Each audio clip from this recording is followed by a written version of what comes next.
song with one voice. We're a nation undivided and poised. We will take a stand and build our land in faith to defend what is ours. Here we are as a people with one heart for one cause. We're determined to rebuild and restore. Where freedom reigns and truth prevails. Our land where there's hope for us all. Our land where there's hope for us all.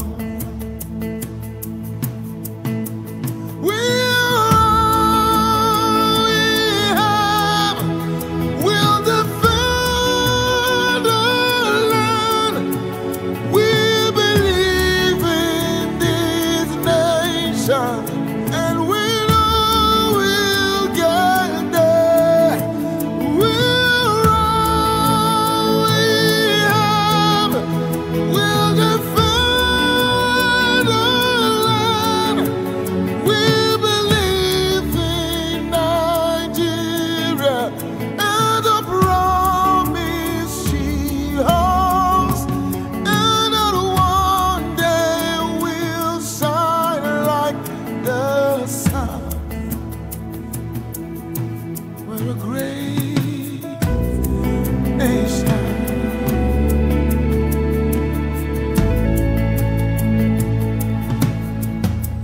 Though we are many people, different tribes, different tongues. Good evening once again, viewers, and thank you for joining us wherever you are. Good morning, good afternoon, and good evening from here in the United Kingdom. For those of you who had the benefit of joining us last month for the wonderful program that we did, we want to say thank you very much. And for those who are joining us for the very first time, we want you to stay tuned because we have another fantastic show for the next 1.5 hours, 2 hours that will be coming your way. But before I introduce my guest, I also want to appreciate the management of Safe Media Communications for this fantastic opportunity they've given us to view our program live and direct from their studios here in East London. And I'm sure we have a fantastic program that we've organized for you this evening, which will be informative, educative, and intriguing. Please stay tuned. We'll be right back while I introduce my guest to you. We're going for a short break. Thank you. Níbi àríyá tàbí lóde ayẹyẹ gbogbo nílé afẹ́ ò tàbí níbikíbi. Bóyá bóyá ò kẹ́gbọ́n mi. Sweet Heart Fruit ń gbẹ́lẹ̀ yìí dé o, ó táwọn yọ. Wow! Here is a good information for everybody. Have the rich taste of fruit in different form at your parties, event, church program, or social engagement like wedding, birthday, conference in your house, and lots more. Fruit cocktails, fruit arrangement, fruit palm tree, smoothie, fruit basket decoration, fruit kebab, and lots more at Sweet Heart Fruit Company. Bẹ́ẹ̀ni, ní gbogbo ibi tí a bá ti ń ṣe àríyá, ìgbéyàwó, ọjọ́ ìbí, àjọ̀dún ilé ìjọsìn, níbi afẹ́ tàbí ibi ìgbádùn àti bẹ́ẹ̀ bẹ́ẹ̀ lọ, ẹ kàn sí Sweet Heart Fruit ní èyíkéyìí ohun tí ẹ bá fẹ́ kí wọ́n fi fruit dálẹ́rà fún yín bíi fruit cocktail, fruit arrangement, fruit palm tree, smoothie, fruit basket decoration àti bẹ́ẹ̀ bẹ́ẹ̀ lọ. Níbikíbi tí ẹ bá wà, ẹ lè kàn sí wa lórí ẹ̀rọ ìbánisọ̀rọ̀ yìí 079-442-78530 or follow us on Facebook, Twitter, Instagram, and all social media platforms at Sweet Heart Fruit. Olúwaṣeun Akíṣ Oshoun is the CEO of Sweetheart Fruit. Patronize us at Sweetheart Fruit today. You will be glad you business with us. Good evening, viewers, once again.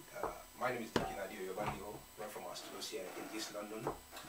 Thank you for joining us for this wonderful opportunity that we're giving you this evening to, for us to air our views live and direct. With me this evening is my guest, Mr. Femi Oke. Our topic for this evening is proper accountability and economic growth. Proper accountability and economic growth. Once again, my guest this evening is Mr. Femi Oke. Nice. Femi, good to have you on the show again. You know, the last time we came on air, Femi, we discussed at length, various issues that is affecting the average Nigerian.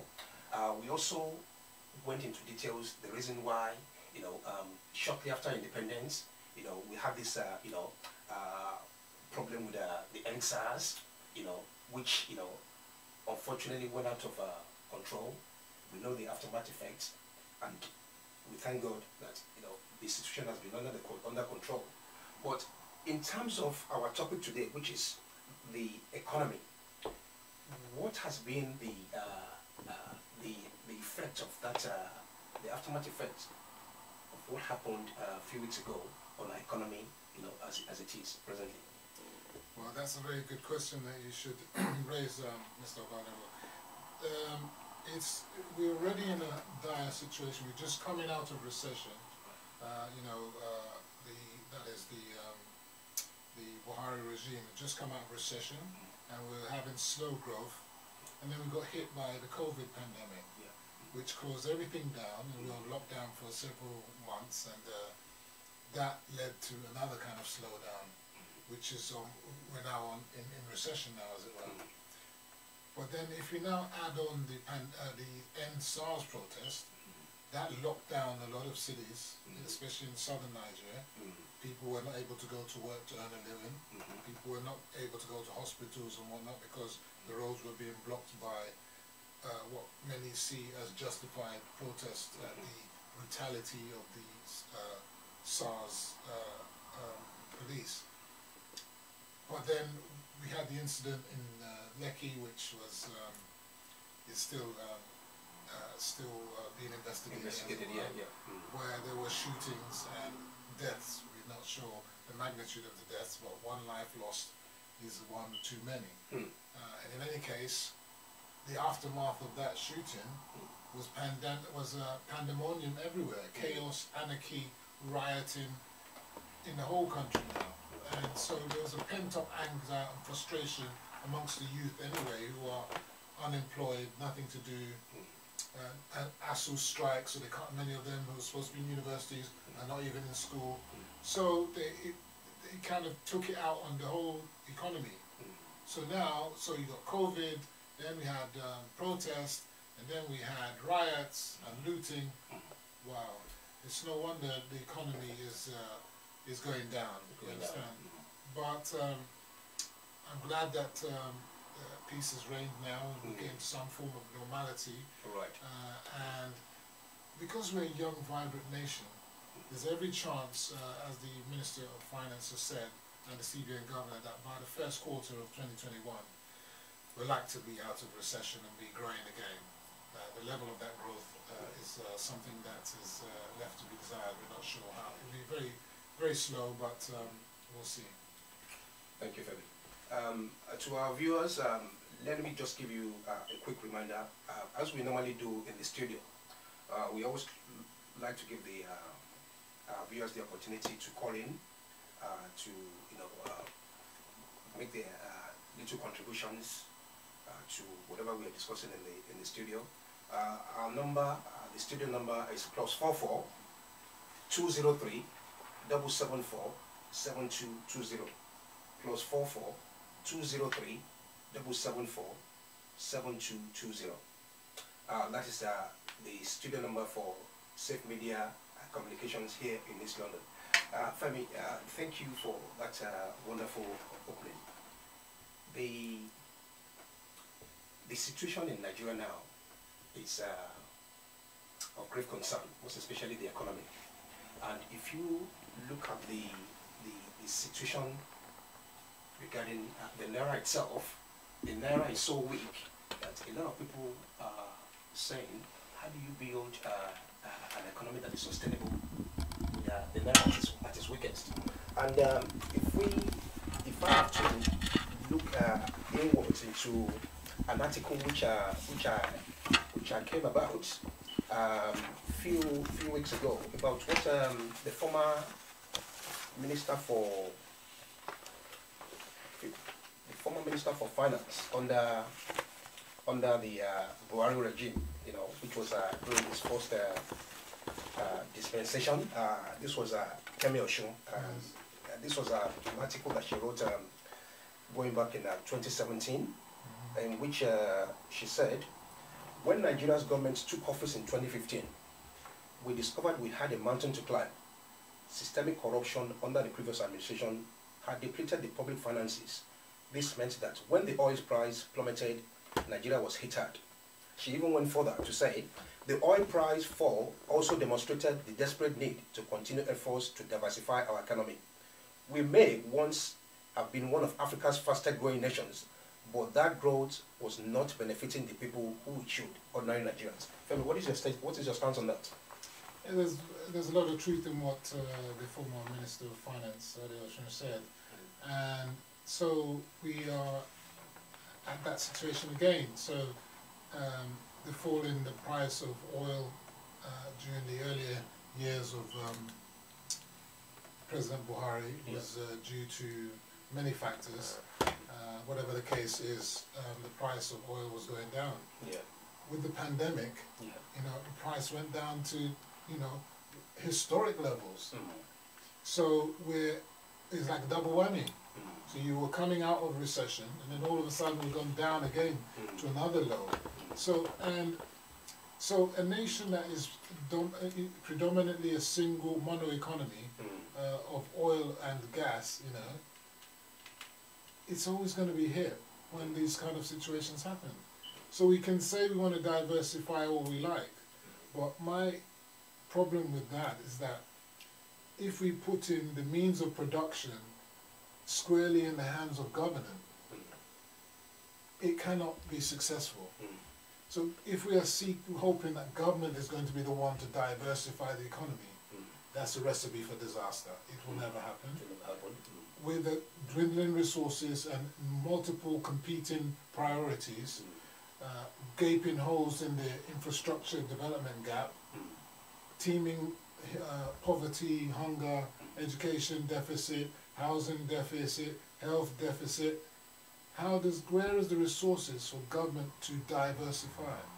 And there comes the clamour for restructuring, because whilst all the minerals are vested in the federal government, or the control of mineral resources as it were, it just shows that government hasn't got the capacity to develop those resources. So it's always looking for partners, and invariably it finds that those partners are foreign entities. Not local. So we have a problem where we're trying to diversify, and we're always looking outwards for those people to come in, to be benevolent or something, to come and diversify our economy.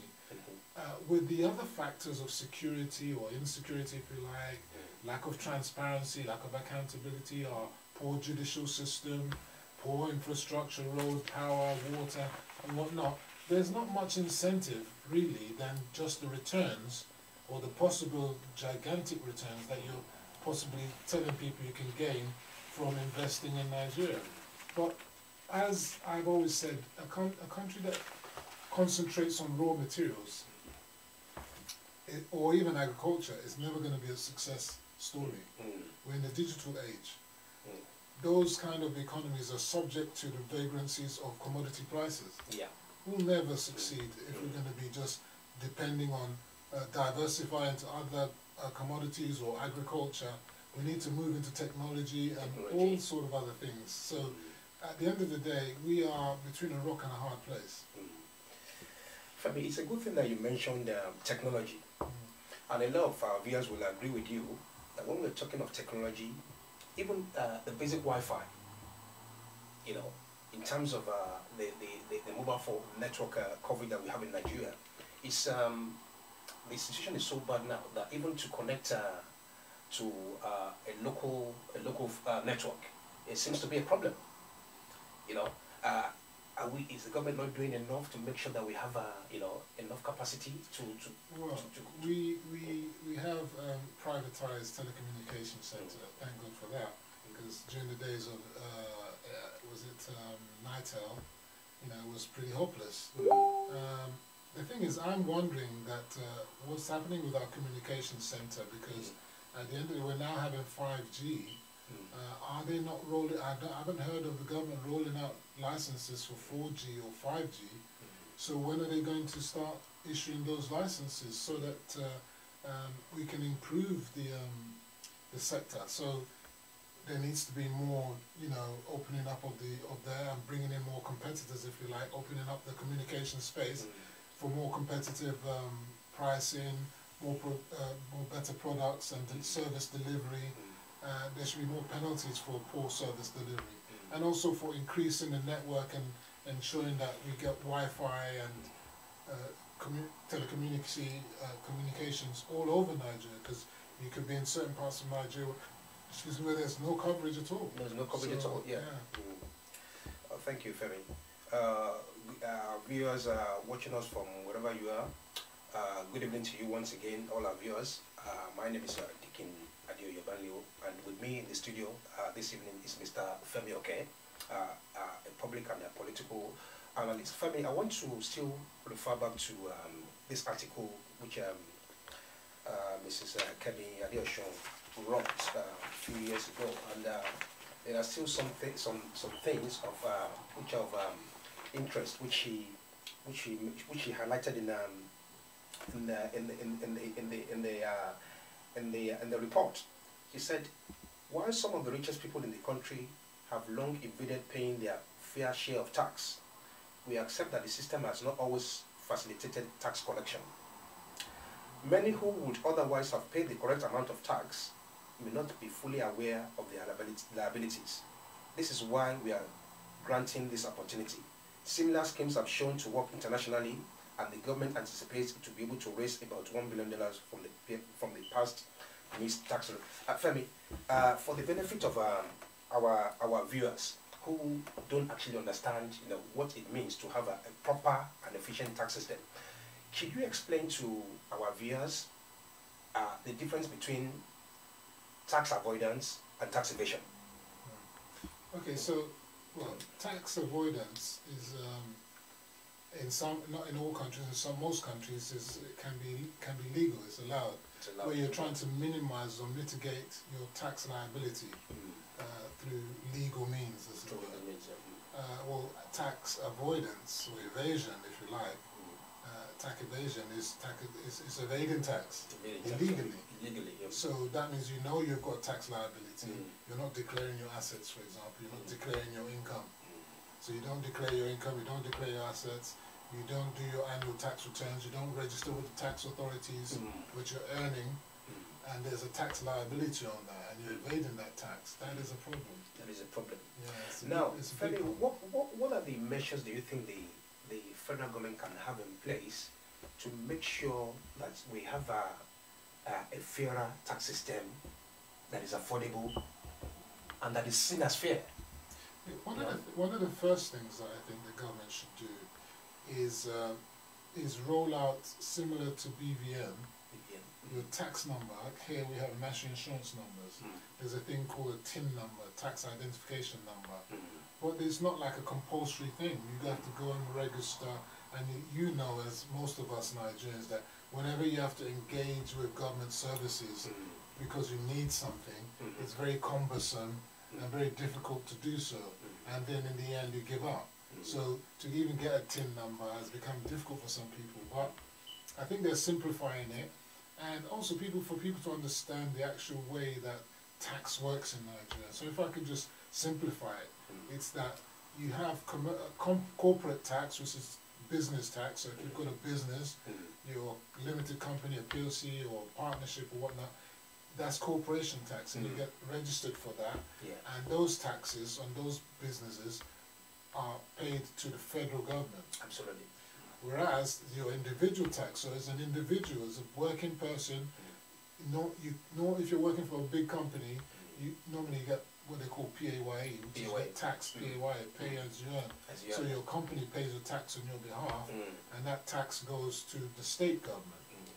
But in private, as a private individual, you too are earning income. Maybe you're self-employed, you're a Yalota, or you're Kabu, or you're Kada driver. You are earning, and you need to pay tax. You need to register. So the government should make it compulsory and illegal for people not to be registered. So everybody should be registered. It should actually be a criminal offence for you not to register for paying your tax. And then once everybody's got a tax number, just as a BVN number, just as your PVC, that then will enable you, the government can then track you down to say, well, look, even if you're earning just 10,000 naira a year or a month, or even if you're just earning the minimum wage of 3,000 naira a month, you must be registered, and there is a tax liability. You know, whatever that is, you need to pay that money. And that would be that, you know, when you get to a certain threshold, yes, you know, then when you earn above a certain threshold, yes, then you begin to, because take for instance, a lot of people have the insinuation that because we don't actually have a proper accountability or accounting network, it's difficult for people to really know what their fair share of paying tax is. And when you don't really have a balanced tax system, which is free and transparent, then, you know, it begins to question, you know, the modalities involved.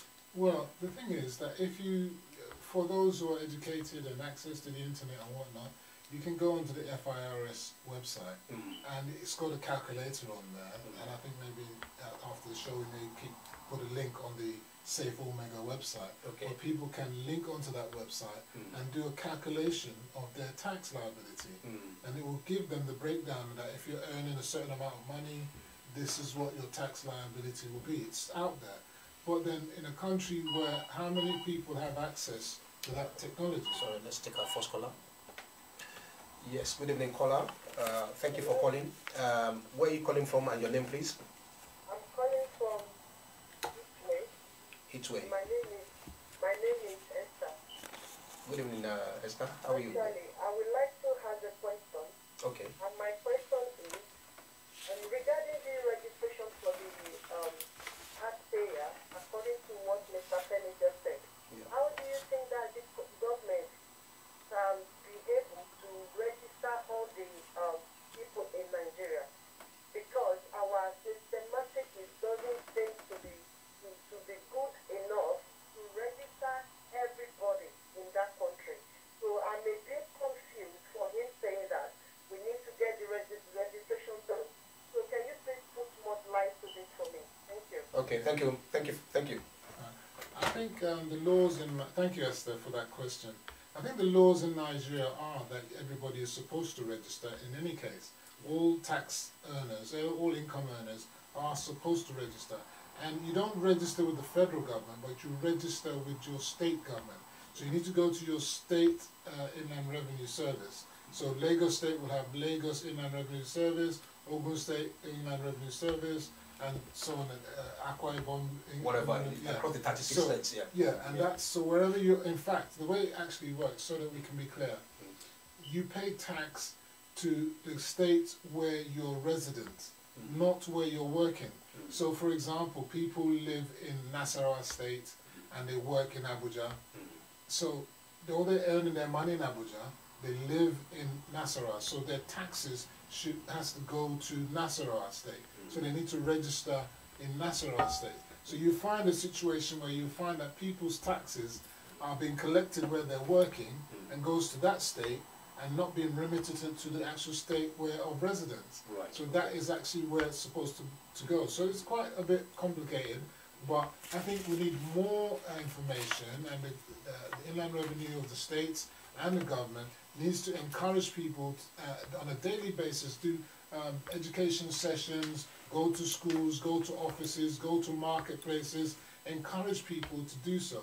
Because if you don't pay the taxes, the government doesn't have the resources. And if the government doesn't have the resources, they cannot deliver the services that the Nigerians are clamoring for. Thank you, Femi. Thank you, viewers, once again. I'm Deacon OBANLEOWO, right here in our studios, safe Omega in East London. Femi, earlier on, we were discussing on our way to the show. How can we build an economy that is sustainable if we keep relying on imports? Yeah. I don't think the federal government is doing enough to build relations in Nigeria whereby we are self-reliant on doing our things rather than relying on foreign imports. So this is where I say that that's why government is supposed to be a facilitator. Yeah. I always say that government should have no hands in commercial activity in terms of controlling the commercial activities or taking part in commercial activities, because they've failed miserably. Since independence, all business, I mean, name one, I challenge anyone to name one government-owned industry or commercial entity that has been successful. There isn't one. So it shows that they have failed woefully. So what government should be doing is not only creating that enabling environment, but put in place the policies and the framework so that we can be inwardly integrated. So, for example, if you want to look at water resources, for example, let's just look at water as an example. Okay, so you want in water, you need pipes, okay, and you need valves, you need couplings, joints and elbows, different units now, in order to deliver pipe-borne water to the community. Yeah. So if that industry, you want to create a water industry, its primary source is water, which is either locally on the groundwater or surface water or rainwater. So then now we need to ask ourselves, how do we get that water? How do we collect that water? How do we pipe that water? And how do we do all of that with indigenous technology? From the beginning to the end. And that's what they need to do in every sphere. And what I will challenge you is that as you go on in that thing, you'll find out that, okay, if they want to create an earth dam or whatever, the caterpillar that they're going to use to create that dam is going to be imported. Okay? The items that they may use to make it waterproof and whatnot, most of it is going to be imported. So you're already a negative there. If they now need to pump it, the pump is imported. The components of the pumps are all imported. So you can see that already you've become dependent on imports. So we need to backward integrate and say, you know what, we want to create a standard pump that is made in Nigeria. Even if it's, it's not the best pump, but over time it can be improved. We create Nigerian-made pumps. You understand? Yeah. Then you're looking at the pipe works. Back in the day, the pipe works would have been iron pipes, copper pipes, or even I've seen cement pipes. Yeah. But nowadays everything is plastic, UPVC. Unfortunately for us in Nigeria, we have oil resources and petroleum products, but we're not producing much of the much needed plastics that we need. Yeah. So what we're going to be doing, we're going to be importing those components again. So you can see how even something simple about providing water, which should be locally produced, locally expertized, is now being, linked to, and we have no choice but to deal with imported components. So every sector, they need to go back and start doing it like that. And then when they create all those things locally produced, the multiplier effect that will create in the economy will create these jobs that we're talking about. But currently, those jobs are going to the Chinas, the Turkeys, and whoever we're importing those things from. For me, another issue which is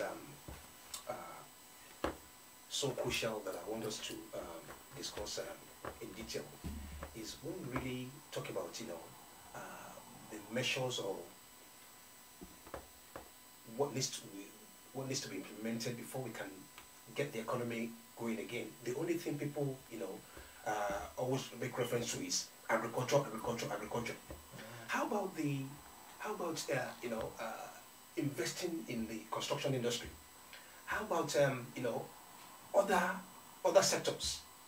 Should everything be agriculture? Even though going back many years, you know, there was this notation that agriculture is the backbone of Nigeria's economy. But how do we, if everybody focuses on agriculture, how do we, because we're still lacking in the area of housing, road management, electricity. You know, how do we get people? Yeah. You know, how do we get the sectors moving? So the thing is, for me, I find that the so-called diversification to agriculture personally is misplaced. I see it as being a misplaced agenda. Agriculture is the mainstay of the majority of Nigerians in the first place. So there's no surprise. We're not diversifying to something new. It's something that they're doing already. Already, yeah. So there's nothing new or ingenious. Yeah, but what people are saying is that there isn't much encouragement. Even though I don't really want Nigerians to focus on that sector only, because there are so many other areas that needs development. As you said, there are so many other areas that we could focus on. Yeah. And I think my problem with our governance and the way the economists are working now is that we're in a recession now, so government hasn't got money, so what government doing is cutting back. Cutting back because we don't have the funds, we don't have the money, we're cutting back. But you'll find in history, and Americans will show, that when they had the Depression, they had the New Deal.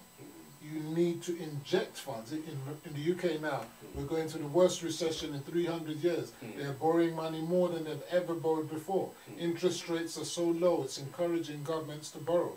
CBN should be encouraged to reduce interest rates. You know, the Naira is going through the floor anyway. So I don't see how pegging the interest rates so high is not protecting the Naira anyway. It's good that you mentioned the Naira, Femi. And I have a chronology of information here, which I want to share, you know, with our viewers as well. And it's an article which I read, Nigeria's economic history, okay? And this goes back 40 years, when the rate of the Naira to the dollar was 1 Naira to 1 pound, $1.30. That was in 1980. And in 1985, it was 3 Naira to $3.20. Up till 1995, it still wasn't bad, Femi. It was 50 Naira to $56 at the rate of 3%. Now, between 1995 to 2012, we've seen a decline in the value of our currency. Now, by 2012, it was 150 Naira to 120, 121. That's the inflation index rate per capita income. Now, Femi, as at today, 2020, the exchange rate of the Naira to the dollar is about 460 to 1. How do we inject fresh stimulus into the economy to make sure that the government begin to implement some measures that will revive the value of our currency in order to maintain a 21st century economy that is sustainable for every Nigerian? Personally speaking, I actually think that the depreciation of the Naira is not necessarily a bad thing. I actually think it will compel Nigerians to understand that we can't afford these imports. We can't afford imports. So actually we need to look for locally sourced materials. It will ginger them up. That's the hope. I hope that it will let them understand, look, you can't continue to sustain this situation that the Naira keeps on falling because you are import dependent. You're not exporting anything. What are we exporting? In significant numbers. What is Nigeria exporting? Apart from oil and gas, and that's down at the floor right now. So how much cashew nuts are we exporting? Do we export rice? Do we export any significant item? Are we exporting anything? We have iron ore, it's just doing nothing. We've got gold, is doing nothing. We have cement. Are we exporting cement? Maybe we are, but some legally and some through the black market. You know, all sorts of situations that are going. What are we sending out of Nigeria in big numbers? And then you've got the port situation where the ports are chaotic. You've only got Lagos port, and it's the road to the port is chaotic. You go from Benin Republic to Nigeria, from the Benin border, the road is a disgrace. You understand? Go to any of the international borders Nigeria has with any of our neighbours, it's a complete disgrace. When you're coming into Nigeria, you're thinking this is the giant of Africa. It's a complete, it's a no-show. So at the end of the day, the point I'm just trying to say to you is that we can't continue to complain about the value of the naira. Naira should be market driven. So if you've got enough exports, your value of your currency will increase. If you don't have anything going out, then your value of your currency will go down. And this fake pegging at a price that is not realistic. I think the government's regulations has got it at something like $300 naira to the dollar. It has no bearing in reality. So then that means that those budgets are based on a false premise. The budget should be based on the real value of the currency. Yeah? And in fact, I will say to you that all those years of military rule where they suppressed they kept the value of naira artificially high, actually hurt Nigeria. It didn't help us. It helped people going out of Nigeria using their ESTA code and their foreign allocation or whatever it was, the TA or whatever the money was, to just come out and buy shops and do whatever. They weren't really using it in a productive way. We need to increase our productive capacity.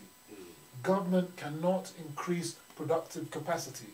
Anyone who's relying on government to do so is completely deceiving themselves and will continue to be in the quagmire that we're in. What government should do is create not just the enable environment, but be the spearhead. So like, for example, we talked about water now. Government should be saying that, okay, we want pipe companies to be set up in these strategic states because the raw materials are there. We will give you all the incentives, tax-free holidays, land for free, maybe you can have ununionized workers if necessary, so that doesn't become a problem, because our unions, as far as I'm concerned in Nigeria, are part of the problem of Nigeria. They're not part of the solution. In many countries like Korea, Japan, America, they have non-unionized, even in the UK, they have entities that say, if you want us to come in, we don't want unions, because unions stifle our productive capacity. So we want to come in, but you need to do A, B, C, D, and E. If you can't do it, then we're not going to come. We'll sell you our products, but we're not going to come and make it in there. So we need to be encouraged. So even you talked about diversifying the economy, as you rightly said. Construction. Industry should be buoyant in Nigeria, because every raw materials to build roads is in Nigeria. Whether it is the cement for the concrete, is in Nigeria. Is it the granite that you need for it? It's in Nigeria. Whether it's the bitumen that you need for asphalt, it's in Nigeria. You know, everything we need to make the best roads in the world are locally based, but they're not being tapped. How many bitumen and asphalt factories do we have? We have bitumen, one of the biggest deposits in both Ogun State and Ondo State and parts of Edo State. But it's not being tapped. It's not being tapped. Okay, so even if you want to put modular bitumen asphalt factories, give small holders the opportunity to tap into it, even if you have to do it on a rudimentary level. Even if you look at the China and Russia and those places, even India, at the beginning, a lot of the stuff was semi-manual. If it means that you need to do that before you expand gradually and then become very autonomous and learn through that graft, let's do it. Government should encourage people and give them licenses. You try to get a license, see how long it was going to take you. More than 4 years. By the time your 4 years is gone, another government that comes in, another story. So you're starting all so over you're again. starting all over again. So these are the kind of systems that we need to have in place. Because I find that government does a lot of lip service. It says we do, yes, we're open for business, yes, we're open for business. But the nitty-gritty of that open for business is not real. It's and not that's real. where I fault government. That's my big problem. Okay. So, So from your understanding, you know, when it comes to good governance, there's no sincerity or purpose. the heart is there, but the reality on the ground is completely different from what you're saying with your mouth. You understand? So, Femi, in terms of accountability, shouldn't there be more check and balances to make sure that if you are in a position of authority where you're meant to implement certain policies or make sure that things are working, if you're not doing your job properly, shouldn't your position become untenable? that should be the case, but then it all depends on who sets the parameters to say that you're succeeding or you're failing. Who is doing the review of that your performance? So if the person who's supposed to be doing the review of your performance is incompetent, what's he going to be reviewing? You understand? If they've not set any parameters for you, for example, I've said that if you're the commercial attaché of the Nigerian High Commission anywhere in the world, you should be tasked to be raising X amount of hundreds of millions of investments every year. Not paper investments, but real tangible investments that we can see, that people can go to and say that you've done this and you should close. So then you should be tasked that how many did you do in the month of January? How many did you do in the month of December? What did you do in the first quarter, the second quarter, and so on? If the figures are not adding up, then your job is not, like you said, not tenable, and you just get out of the place and somebody else replace you. But if you haven't tasked him to do that in the first instance, you've just given him a general remit, and then he can just go on the media and says, oh, we've got this interest on this country, we've got this interest on that one, we've done this seminar here, we've done this one there, we've done this Zoom here, but where are the tangible evidence? Where's the physical amount of money that's actually come into the economy? What's the number of jobs that has been created from those forays that we're talking about? We can't find those figures. Femi, I want to refer back to what we discussed earlier in terms of having an effective taxing system. Yes. For everyone. Now, what if it now boils down to the fact that why should I be held accountable to pay tax when most of these taxes being paid are actually going into the pockets of some people? Yeah. Take for instance where we live, that when you pay your tax, you can see what your tax is being used for. You know that by the time you get to a pensionable age, you know that your pension is guaranteed. But why can't we have a system that is definitely working, that people will feel confident in that system, people will feel comfortable in that system, and be able to know the reasons why, because after all, paying tax is part of, what is expected of any reasonable citizen or any law-abiding citizen.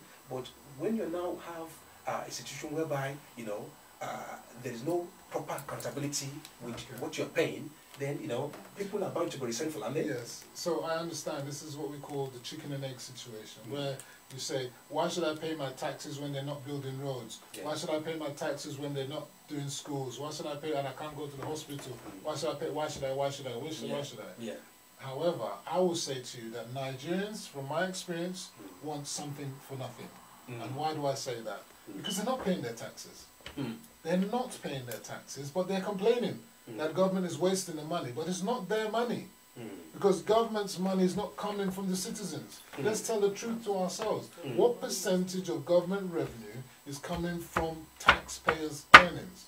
I put it to you that is quite minimal. It's not even up to 25%. Go to every state. What's the percentage of local, what do you call it?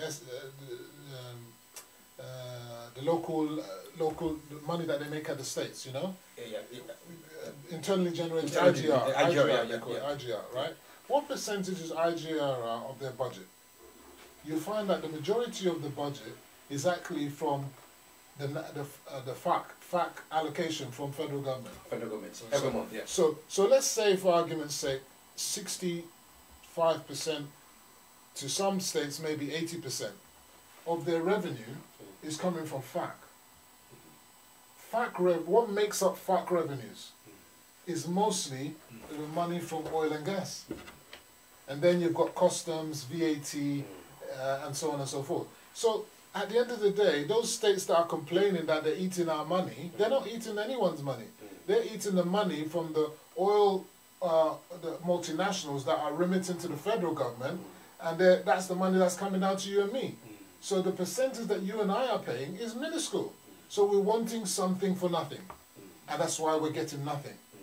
The moment that you are actually contributing, and then we shift it the other way, that 60 to 80% of the money being generated by states is from revenues and from taxes of their local indigents, you see a dramatic change in the way that governance is happening.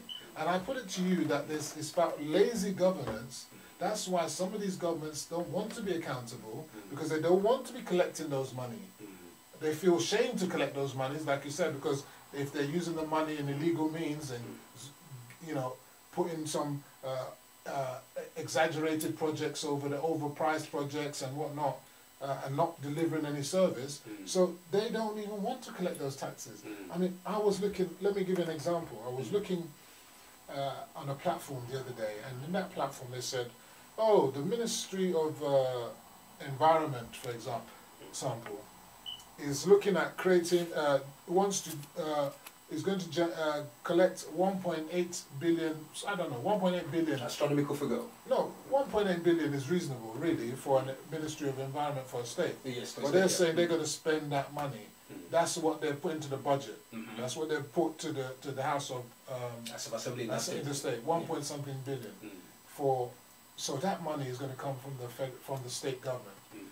And I put it to you that what is the amount of money that Ministry of Environment is generating through licenses, because they can issue out licenses, and fines.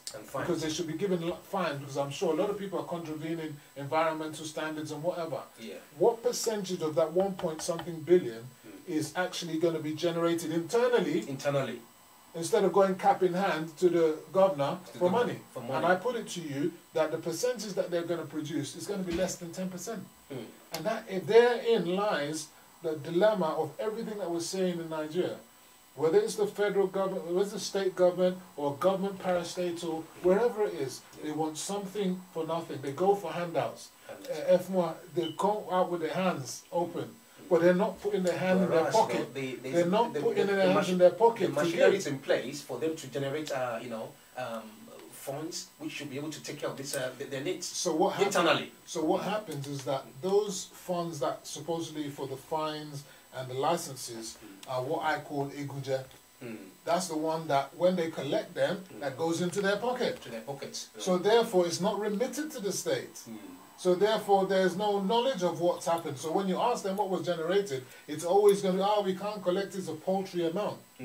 But if they were incentivized to ensure and given commission on the basis of you've got targets to achieve, you don't come to us to just come and collect money, you need to generate, maybe there might be a difference. And also, that's why I say there's needed to open up the economy and create jobs for the youth out there. If those people that are in, who I call the evil servants, they are evil servants because they're not there for the people, you and I, they're just there for themselves. They're masquerading as civil servants. If they were generating... Let's take this call. Yes, good evening, caller. Thank you for calling. Tell us your name and where you're calling from. Yes, good evening. Tell us your name and where you're calling from, please.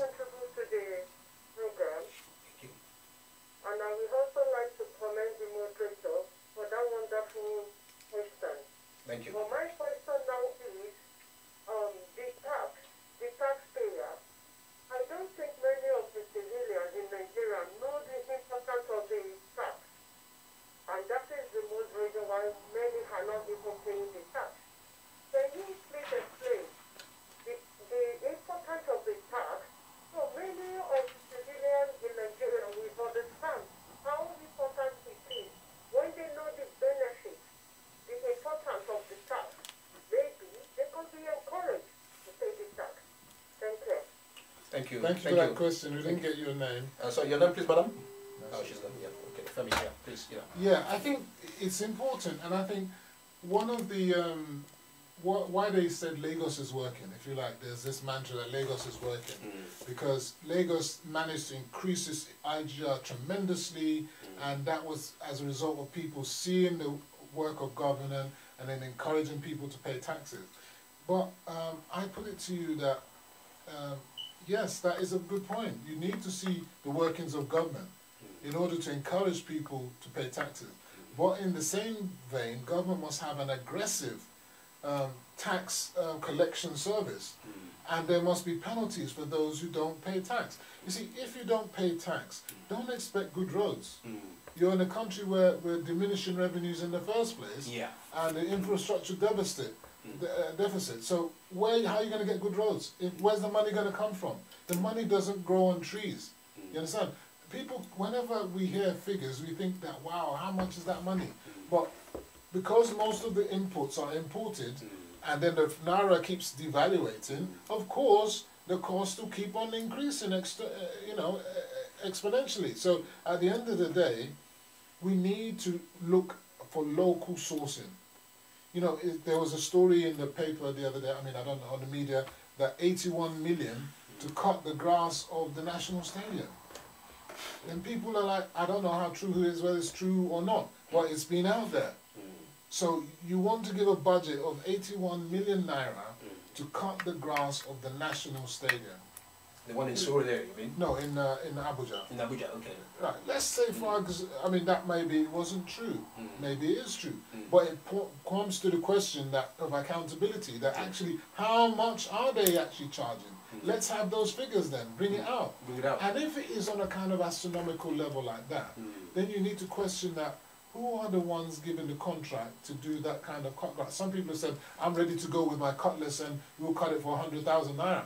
You understand? We can get whole heap of guys and cut it. But obviously, if they cut the grass with their cutlass, it's not going to be good for playing football, is it? Absolutely, yeah. So, and also cutting the grass maybe beyond just the National Stadium, it could be the surrounding grounds and whatnot. But what I'm saying to you is that if they engage youthful enterprises, as in what I talk about outsourcing, so instead of using the usual culprits, which is Paddy me, my friend, my political cronies and stuff, give it out there to the people at large and let them come and through competitive tendering to deliver good service at a fraction of the cost. You understand? Spread the joy, spread the wealth to more people. I think giving palliatives and little, you see, you can take a man to the river, you understand? Not to the river, you can give a man fish if you like. But if you don't give him the tools to fish, it's a waste of time, because tomorrow he's going to come back again for more fish. And he's going to come back again for more fish. So give them the tools. So rather than just giving them sucker for the moment, give them the tools. But the tools can be, it could be, a vehicle, it could be a rice, a system, the grinder or whatever, a sewing machine or whatever. It can also be contracts.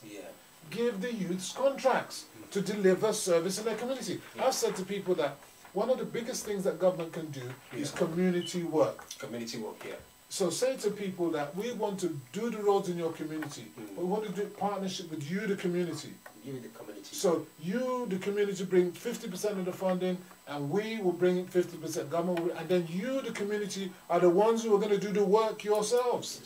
Find the unemployed within you to do that work. Why can they not do that? Why is that not happening? Why must the contractor building in that area always come from outside? From outside. That's why people are not going to buy into that project. Whereas if you build a borehole and the people who did the building of the borehole are your local youths within the community, there's more likelihood that borehole is going to function and is going to work and it'll be sustained. But when you bring someone who doesn't care about the community, he doesn't care.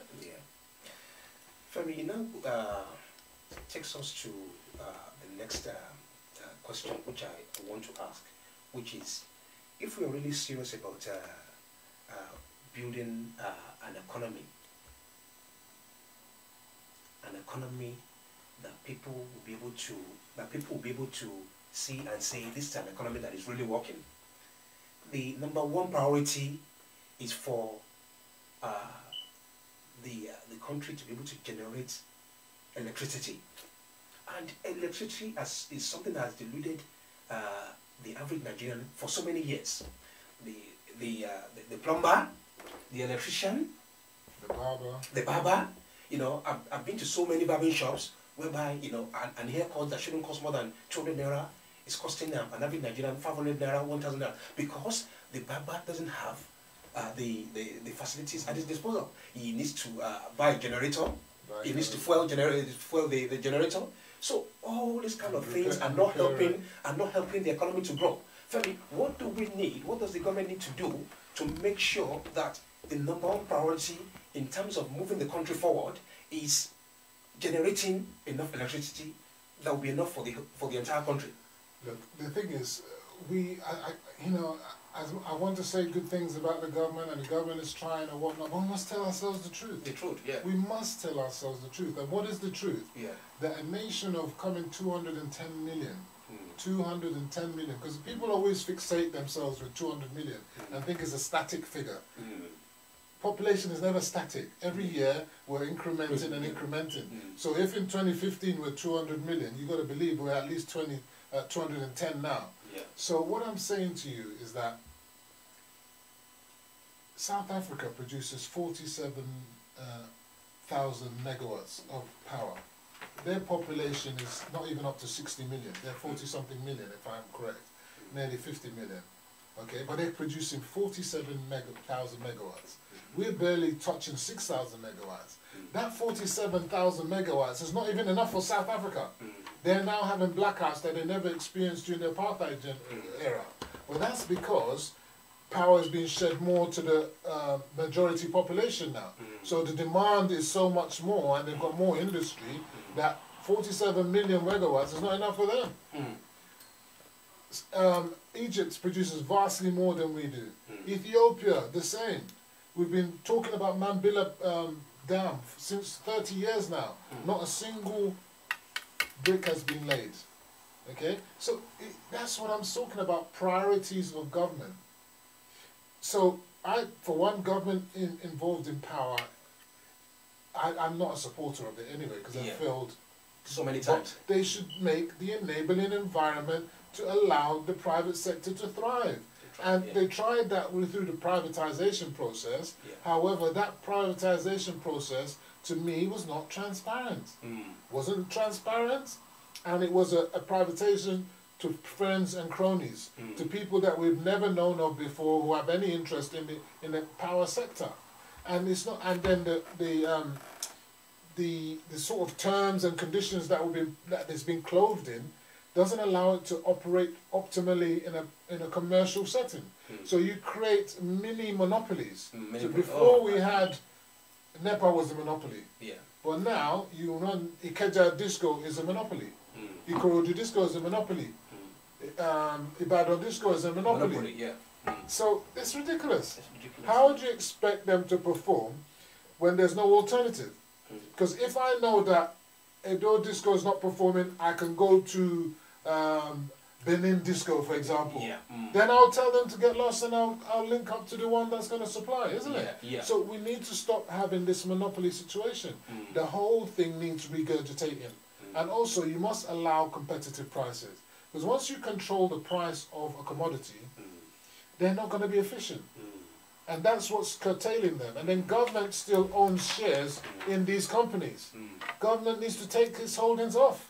Why you you're holding part of their shares, you're restricting their practice, and therefore they can't perform. But having said that, I do believe that the current system allows what I call legitimized stealing. If you give people unmetered bills, that's legitimized stealing. And that's what we've been suffering as a nation for all this time. If government didn't have any shares in these companies, they could hands off and say, good, you guys price competitive pricing, but I'm going to allow other competitors in, but you can only charge the customers X amount if you deliver meters. And meters is compulsory. And for every customer that he does every day he's not having a meter, there's a penalty. It's a penalty, right. You will see how meters will be coming quick. So at the end of the day, meters must be there. And then the transmission network of Nigeria To be honest with you, it's antiquated. Yeah. And so long as you have it as a national grid situation, where you're load shedding from here to there, give Peter today, give Paul tomorrow, take this one for 1 hour, give this one, it's never going to succeed. That needs to be broken up and regionalized, or even created on a state-by-state basis. Another problem that we have is the reason why the people who matter most in government are not allowing the issue of electricity to be resolved is because most of these people who are in the corridors of power are the one bringing in the generators anyway. Yeah, I think that's a lazy argument. I don't think that's the reason why. Because even if we had... Well, that should be part. That is part of the problem, isn't it, Femi?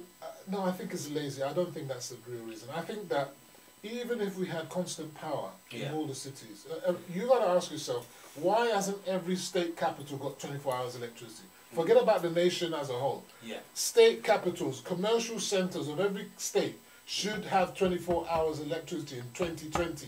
Yeah. What does it take to achieve that within 2 to 3 years? That every state capital, should have 24 hours electricity. The others other towns and cities can be on their, Rob, Peter and Paul and load shed and whatever. But the state capitals should be on 24 hours electricity. The federal capital should be on 24 hours electricity.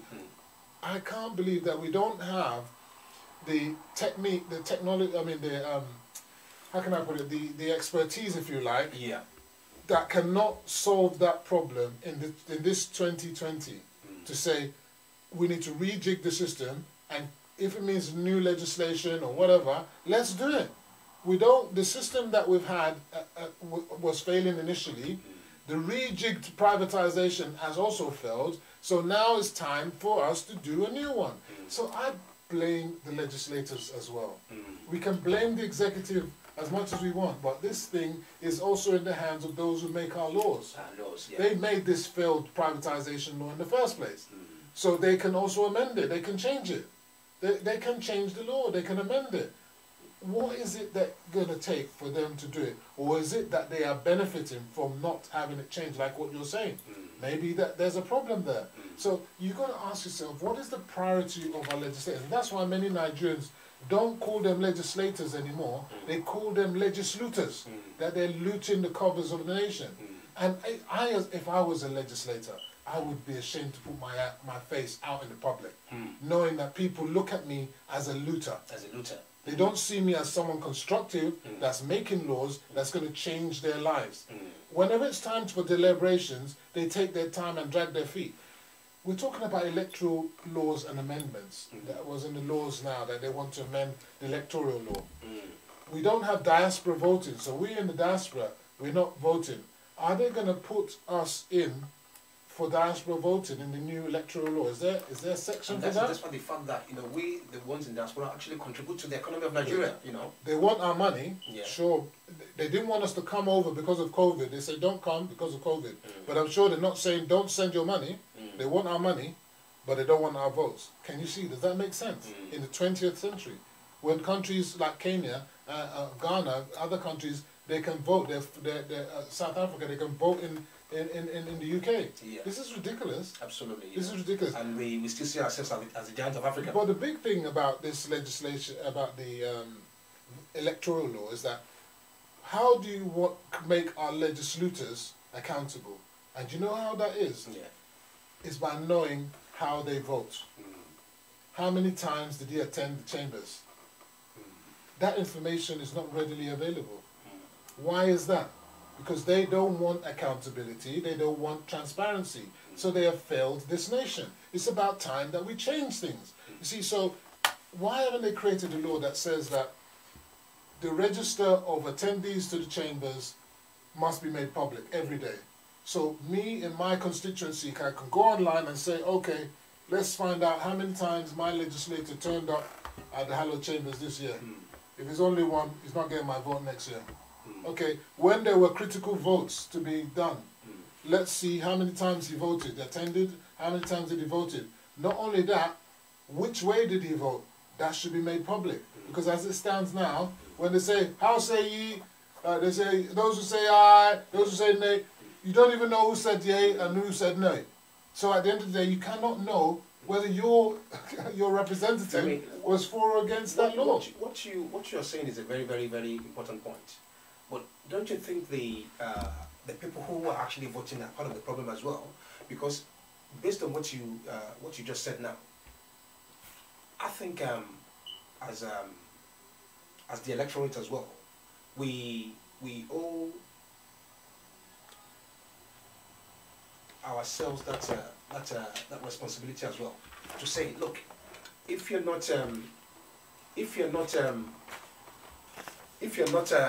performing, we are the ones who elected you in the first instance. We have the right to recall you as our member, either at the state assembly or at the national, whether as a senator or a member of the Federal House of Representatives.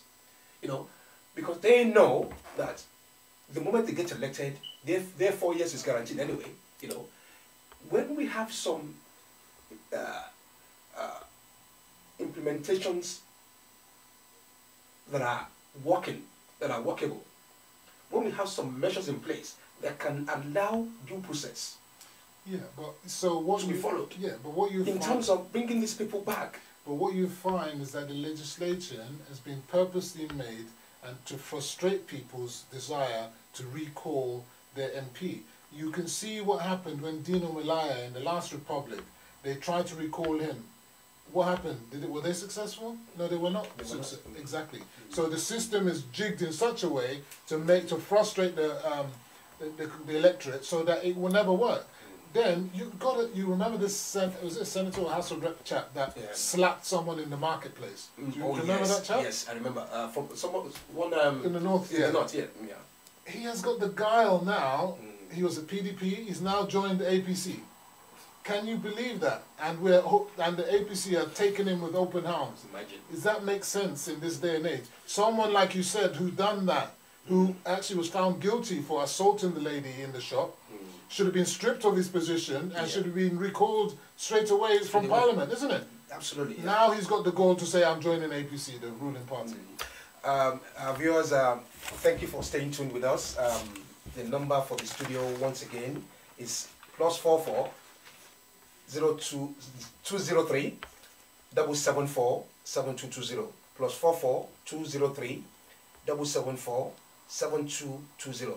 Once again, with me in the studio this evening is my good friend and political analyst, Mr. Femi. Okay, we have a question from one of our viewers, Femi, and this is a very, very interesting question. Actually, it's actually in two segments. Okay. Does IMF have anything to do with the depreciation of the naira? Second question: what are the practical solutions to encourage citizens to pay tax? Femi. Okay, that was the first question. Is that the first question was, does IMF have... The person, is it? From a lady called Fumi Odewale. Okay. Thank you, Fumi, for your contribution. Ms. Odewale, thank you for that question. Well, IMF really doesn't have a say, per se, in terms of the value of the naira.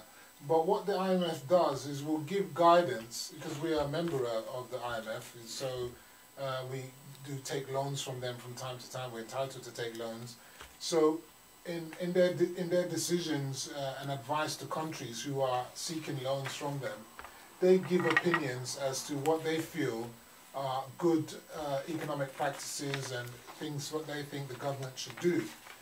And I do recollect that of recent, I think a few days ago, they did recommend to Nigeria that they should try to reduce the gap of having 2 rates for the naira.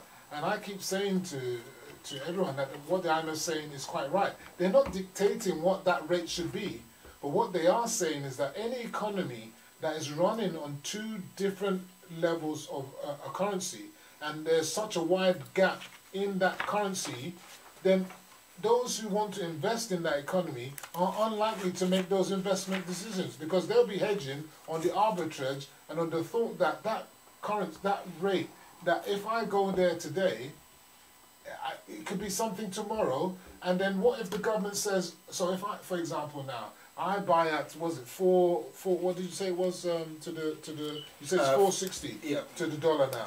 Whereas and, you know, if not more, you know, because they keep fluctuating. Yeah. So let's say the official rate is 300 and on something. the black market, it's 640. Yeah. So 460 on on the open market, and the government rate is 300 and something. Yeah. So if the government now says tomorrow, oh, you can only take your money out on the official rate, I would have lost, unless this ridiculous amount of that arbitrage, it would be unthinkable. So I'm not going to make that decision based on that. I would rather hold on to my money. Now, if the official rate and the market rate were collapsed and there was only one, then we wouldn't have this uncertainty.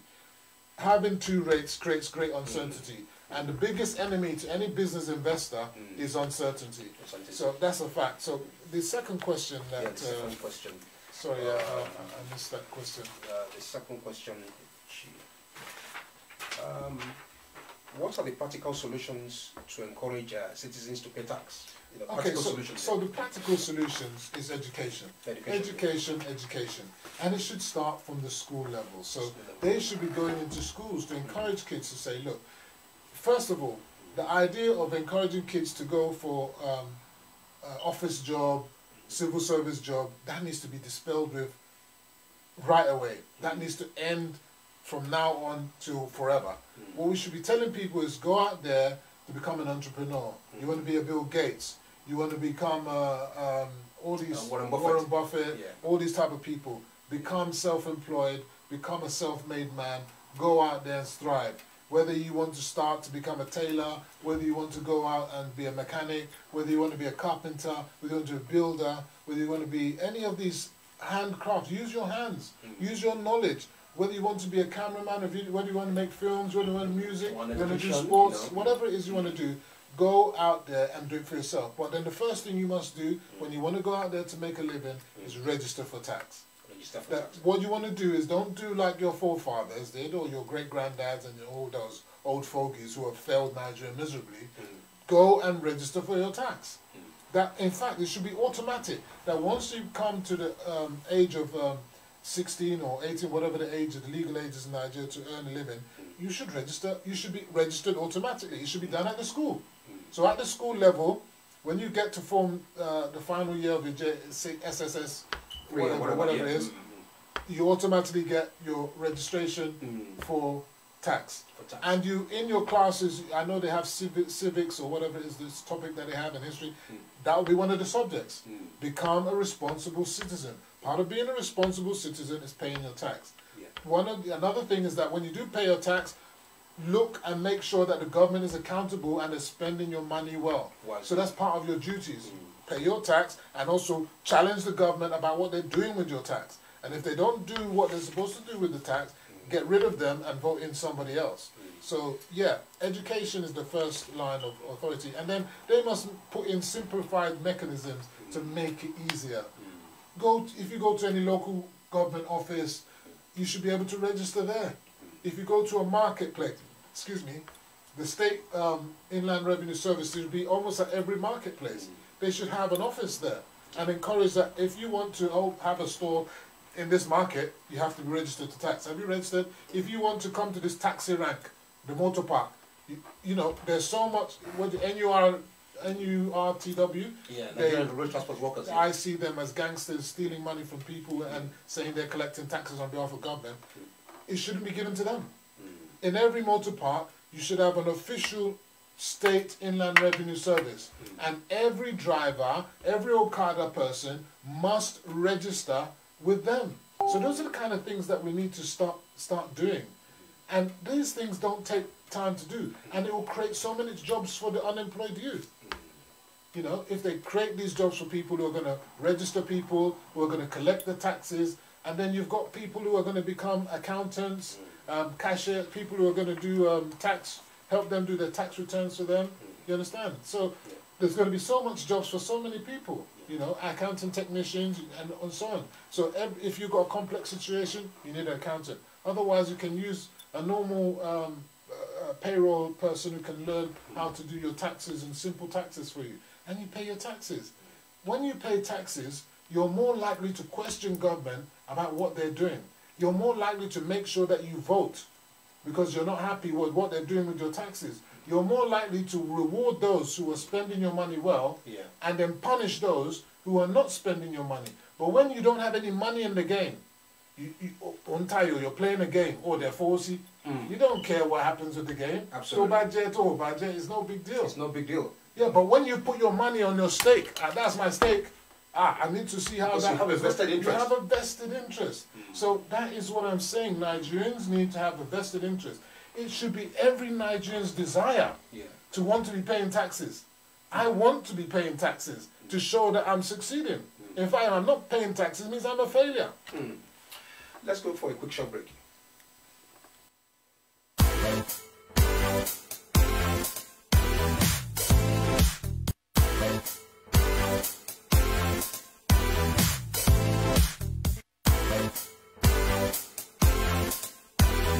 Wow!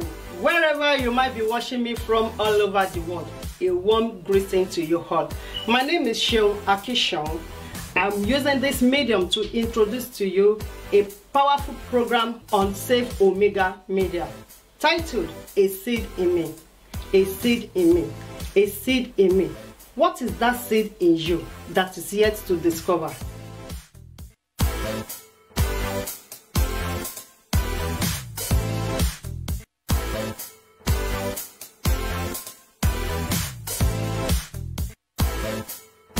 Join me on this program to discuss on how we can discover the seed in us. A seed that can allow you to shine in life. According to the book of Isaiah chapter 60 verse 1 says, "Arise and shine, for your glory has come." Without you discover the seed in you, you can never shine. Without you knowing how to grow your seed, you can never shine. Without you knowing how to nurture your seed, you can never shine. Without you knowing how to use your seed to impact life positive, you can never shine.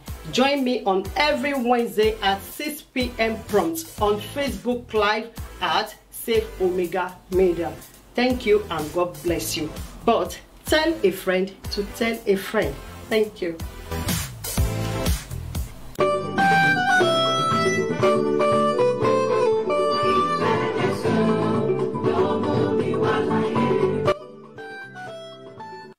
Thank you. Welcome back, our viewers. We have a list of questions from the platform, from some of our viewers. It's two questions from a lady. I don't know whether this is a Mr. or Mrs. or Miss Ayobundimu. Have you looked at the local government authorities and how it was created? That is question number one. Question 2, item 47, immediate exclusive list. Somebody, I don't know whether this is citizen AY, you know, regular. You have some other questions as well. Let's take this two first. Okay, so well, thank you, Ayo, for your question. It's good to see that people are engaged, especially when it comes to tax and the implications of the economy. And the growth of Nigeria. The thing is, we don't really have local governance in Nigeria anymore, the way it stands as it is now, because our demigod governors, the executives as many call them, they call them executives because they executing the thievery of the plunder of the states, rather than delivering good service to their citizens. Now, they have taken over the actual role of local governments. So where local government, which should be the tier of government that's closest to the people, the services that they're delivering are now being taken over by the states. So things like the ground rent and certain charges which are supposed to be done by local governments where they make their revenues, it's all being collected by many states now. Because they say, we're doing it because they haven't got the capacity to do it. How are they going to grow the capacity if you take the capacity away from them? You should allow them to grow in their own way, and then each local government will grow at its own pace. You can give them the framework, but still allow them to be in control of their own resources. And so, at the end of the day, also there's no there's no real democracy at local government level, because you'll find that whoever is at the state level in the elections, whoever wins the governorship, then you find that all the local councillors become the same party, even if they were the other party before. Or when they come in, instead of them having local government elections, they have what they call transition local governments, and sometimes they just suspend everybody and just put acting chairman. So there is no real democracy. So if you don't have democracy at local government level, what does that portend for state level? What does that portend for the federal level? There's no accountability even at local government level. You see, I mean, that is why I want to ask you another very, very important question. Because sometimes when we talk of the government, the three arms of government, we forget to include the local government as well. You know, bearing in mind that, you know, if we really want to, you know, build, you know, an economy that is sustainable and free for all, the local government, there needs to be proper accountability and devolution of power, you know, to the local government. Because crucial to what you said earlier is the fact that the government cannot do everything. No, they can't. You know, so citizens need to take responsibility and say, okay, if you want to build a well, you bring half of the money, the government will help as well. But how do you inculcate that into becoming a habit when, you know, there's no proper devolution of power? You know, most of the things, as I said earlier, is being concentrated in the capital. You know, Iberiko, as we always say in Yoruba, is not important. You know, take for instance, you know, this where we come from. You know, Abeokuta is the capital. You know, development, you know, in Abeokuta is seen to be more important than, you know, other parts. You know, devolution of power is very, very important. Okay, so let's look at it critically. Let's start looking at it this way. This is the way I will analyze it. Yeah. We make noise when we have a state government that's spending $1 trillion. This guy has budgeted $1 trillion. Yeah. What is the budget of the local authorities?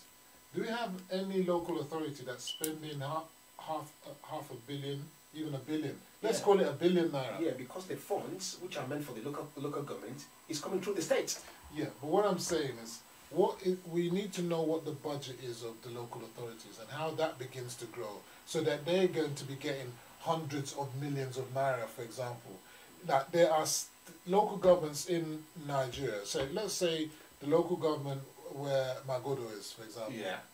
And where Magodo is now, a typical land in that area is on the region of like 65 million, for example, just for a plot of land. For a plot of land. Okay, good. So what do you want to build on it? So if a land in that area, that local government is 65 million, what is the budget of that local government?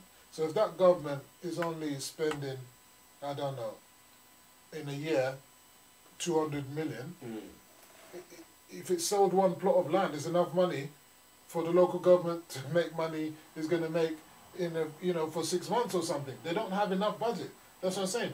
What is it doing to generate revenue? You understand? Land is vested in the state. How is the state not giving land to the local governments for the governments to then use that land in a productive manner? By giving it to the community, either by selling it or renting it or building estates or community centers or even industrial parks or commercial, mixed-use zones and so on and so forth. What are they doing in that respect? You understand? Because if a local authority was to be able to build industrial parks, commercial centers, shopping malls and all that kind of stuff, they would generate so much money. That's how they generate money here. That's how they generate money here. So if they're not doing that in Nigeria, that shows that our local authorities are not moving forward. Whether it's by opening farms or encouraging private sector to come, okay, we want you to invest in our local authority. Come, we've got farmland in this local authority, come. Because you're going to engage the local community and give them jobs. What is the role of the local government? Now, he's talked about immunity. I mean, of course, the immunity clause in the law only refers to the executive governors and the president and the vice president. So the legislators have no immunity. Right. So if a legislator's committed any crime, there's no immunity. So if they're not paying their taxes, they can be prosecuted. And even if an executive governor has committed any crimes, he can be prosecuted after he's left the place, as what's happened to Kalu and the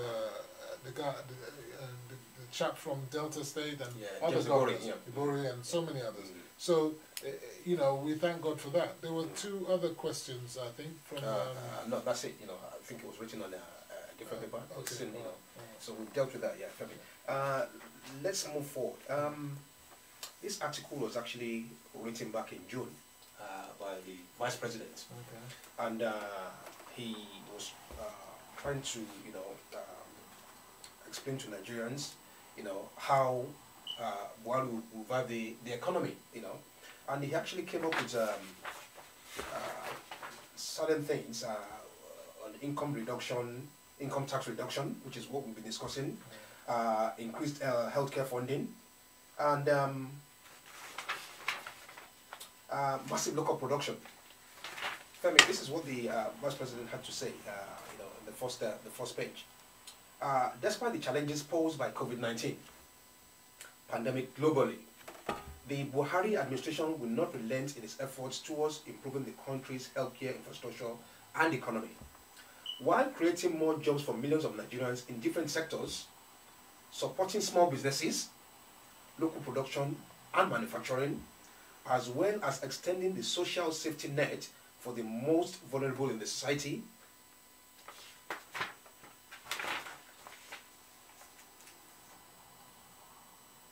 I think that's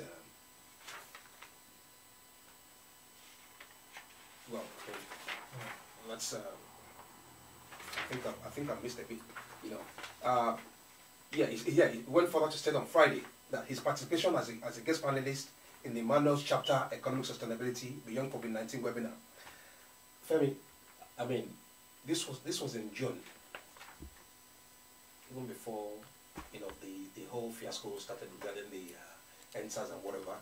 But this is their second tenure in office, 5 years, you know, on the trot. It's always good when you have your ideas in the pipeline. But it's not just about the ideas, it's about the implementation. Now, with all these things that, you know, he highlighted in the first page, social safety nets for the vulnerability in the society, healthcare, creating millions of jobs, nothing is showing in the economy. You know, nothing is working presently. You know, there is especially, you know, if you look at the age category of the unemployed, they are mainly youths. What is this government doing to make sure that changes for the better? Again, I hope we're not trying to think that government is going to create the jobs for the millions of youth, because that's not going to be feasible. The government cannot, you know, feed itself. Even government can't feed itself. It can't pay its bills right now. It's just about, it's not it can't pay, it's just about barely paying its bills. The debt on its neck and, you know, the huge recurrent expenditure budget, you know, and the dwindling resources from oil revenue. How is it going to sustain these things that we're saying? And it, in my eyes, it can only do it, and it may sound, people may call it hoodoo, you know, jiggery-pokery economics, if you like. But I believe in that they need to print the naira. Many believe that printing the naira will lead to inflation. Well, I say we've got inflation already. They say that printing the naira will lead to hyperinflation. I say no. If it is targeted well. And what do I mean by that? So, you print the naira in order to do massive infrastructural and community developments across the nation, to create these jobs for these people that we're talking about. They're going to be paid in naira, not in dollars. And the naira is going to be used to buy locally made products and services. Okay? So if they're using it for locally made products and services, it's hardly going to affect the value of the naira, because it's not based on imports. Okay. So if they engage those spending on local consumption... Probably that's what the Vice President meant when he said massive local production. He added, the second point is that we intend to use local materials, locally produced, as much as is possible in construction, which we emphasized earlier. Exactly. It is also a fantastic opportunity for the private sector to bring in equipment and set up factories that could be used to manufacture some of these things. It will be a massive game changer if we are able to deliver it in the way that we planned. Yes. In the way that we planned. So when was this statement made? This was this article. The Vice President wrote this article back in June, which is just a couple of months ago. So you cannot expect that in June, July, August to December, Yeah. With the pandemic, with the NSARS, the aftermath of the protests, the vandalism, the anarchy, that desire is going to take place overnight. This is a long-term project. But what we need is more light to be shed on this. It's good to make this, I talked about lip service and giving good speeches and grandiose statements. What we need to see is the meat on the bone, you understand? We need to see the effectiveness. What's the meat of those policies? What are the projects? Where are the list of the projects, the community projects, in which who decides what community projects are going to be delivered? Is it the communities or is it the government? You understand? Who's going to deliver it? They say that the communities are going to do it. Which communities? Have they listed? They talked about 774 local governments, X amount of people 1,000 people in each of those local governments or whatever. But and they need to publicize this through TV and media. I'm sorry to say, but I think the Honourable Minister for Communication, of Information, is really not helping matters in delivering in terms of letting people know exactly how these policies are being executed. So people need to see it. So it's no good us saying it, we need to see it. So, and until and we see these people who are benefiting from these things, and they're not going to be the majority of Nigerians, they'll just be the ones that happen to take part in these programs, at least there'll be a multiplier effect of these things. That is what is hoped. Femi, I want to go further. I'm still referring back to this article the Vice President wrote, which is in the area of social investments and microcredits, for small businesses. The Vice President further emphasized that the Buhari administration will expand its social investment programs, SIPS, to benefit more Nigerians. We think this pandemic is also an opportunity for some kind of an enhanced welfare program for Nigerians, so that they can at least live very decent lives, he said. He then went further to say one of the critical things that we suggested in the economic sustainability plan is increasing or widening the safety net, the SIPS, and in many cases we are increasing by almost 100%. To further tackle the issue of unemployment among young Nigerians, the VP stated that the administration intends to increase the number of those that have been directly engaged through the Empower scheme, which has so far engaged over 500,000 youths. Femi, as I said earlier, this article was written in June, but we need to give them time, isn't it? Yeah. Yes, and as I also said to you, that 500,000 youths is a huge number, isn't it? Yeah. But in the schemes of 210 million people, where 65% of the youths are unemployed, it's a drop in the ocean, isn't it? Yeah. So this is what I'm talking about. So when you start saying, where's the impact? If I said we engage 500,000 youth, on the face of it, it's like, wow, that's a big number. Yeah. But when you count the number of millions, multiple millions that are unemployed, it's not shaking the surface, is it? So that's why you can see that the challenge for government is humongous. But what government, I think, needs to also do is engage NGOs, private sectors, and the diaspora to support them in this venture. So, for example, and I keep repeating this, I mean, I've said to people, for example, that I want to do farming in Nigeria, for example. I would like to have the day whereby I could call up the Diaspora Commission and say, look, I want to invest in a state in the southwest of Nigeria, name one, anyone, or your Ekiti or whatever, or Ogun, because I'm from Ogun. Yeah. I want to invest. I've got my £10,000 here for what it's worth. I want you to give me 10 hectares of land, and I will then employ between 50 to 100 people to engage in that. I have my money here. I've got evidence of my money. I show you my evidence. Can you facilitate that within 3 months? I challenge you. I challenge them in the Diaspora Commission on this TV. I challenge them in the Diaspora Commission.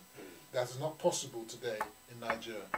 That in 3 months, I can get from them the okay to go and invest in any state in southwest Nigeria, to get the land allocation, to get all the paperwork done in 3 months, for me to go and employ my people to start working.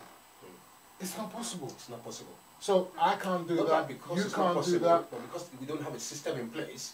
That's what I'm saying. Yeah. So the Diaspora Commission, with all the best will in the world, is doing great stuff and it's trying.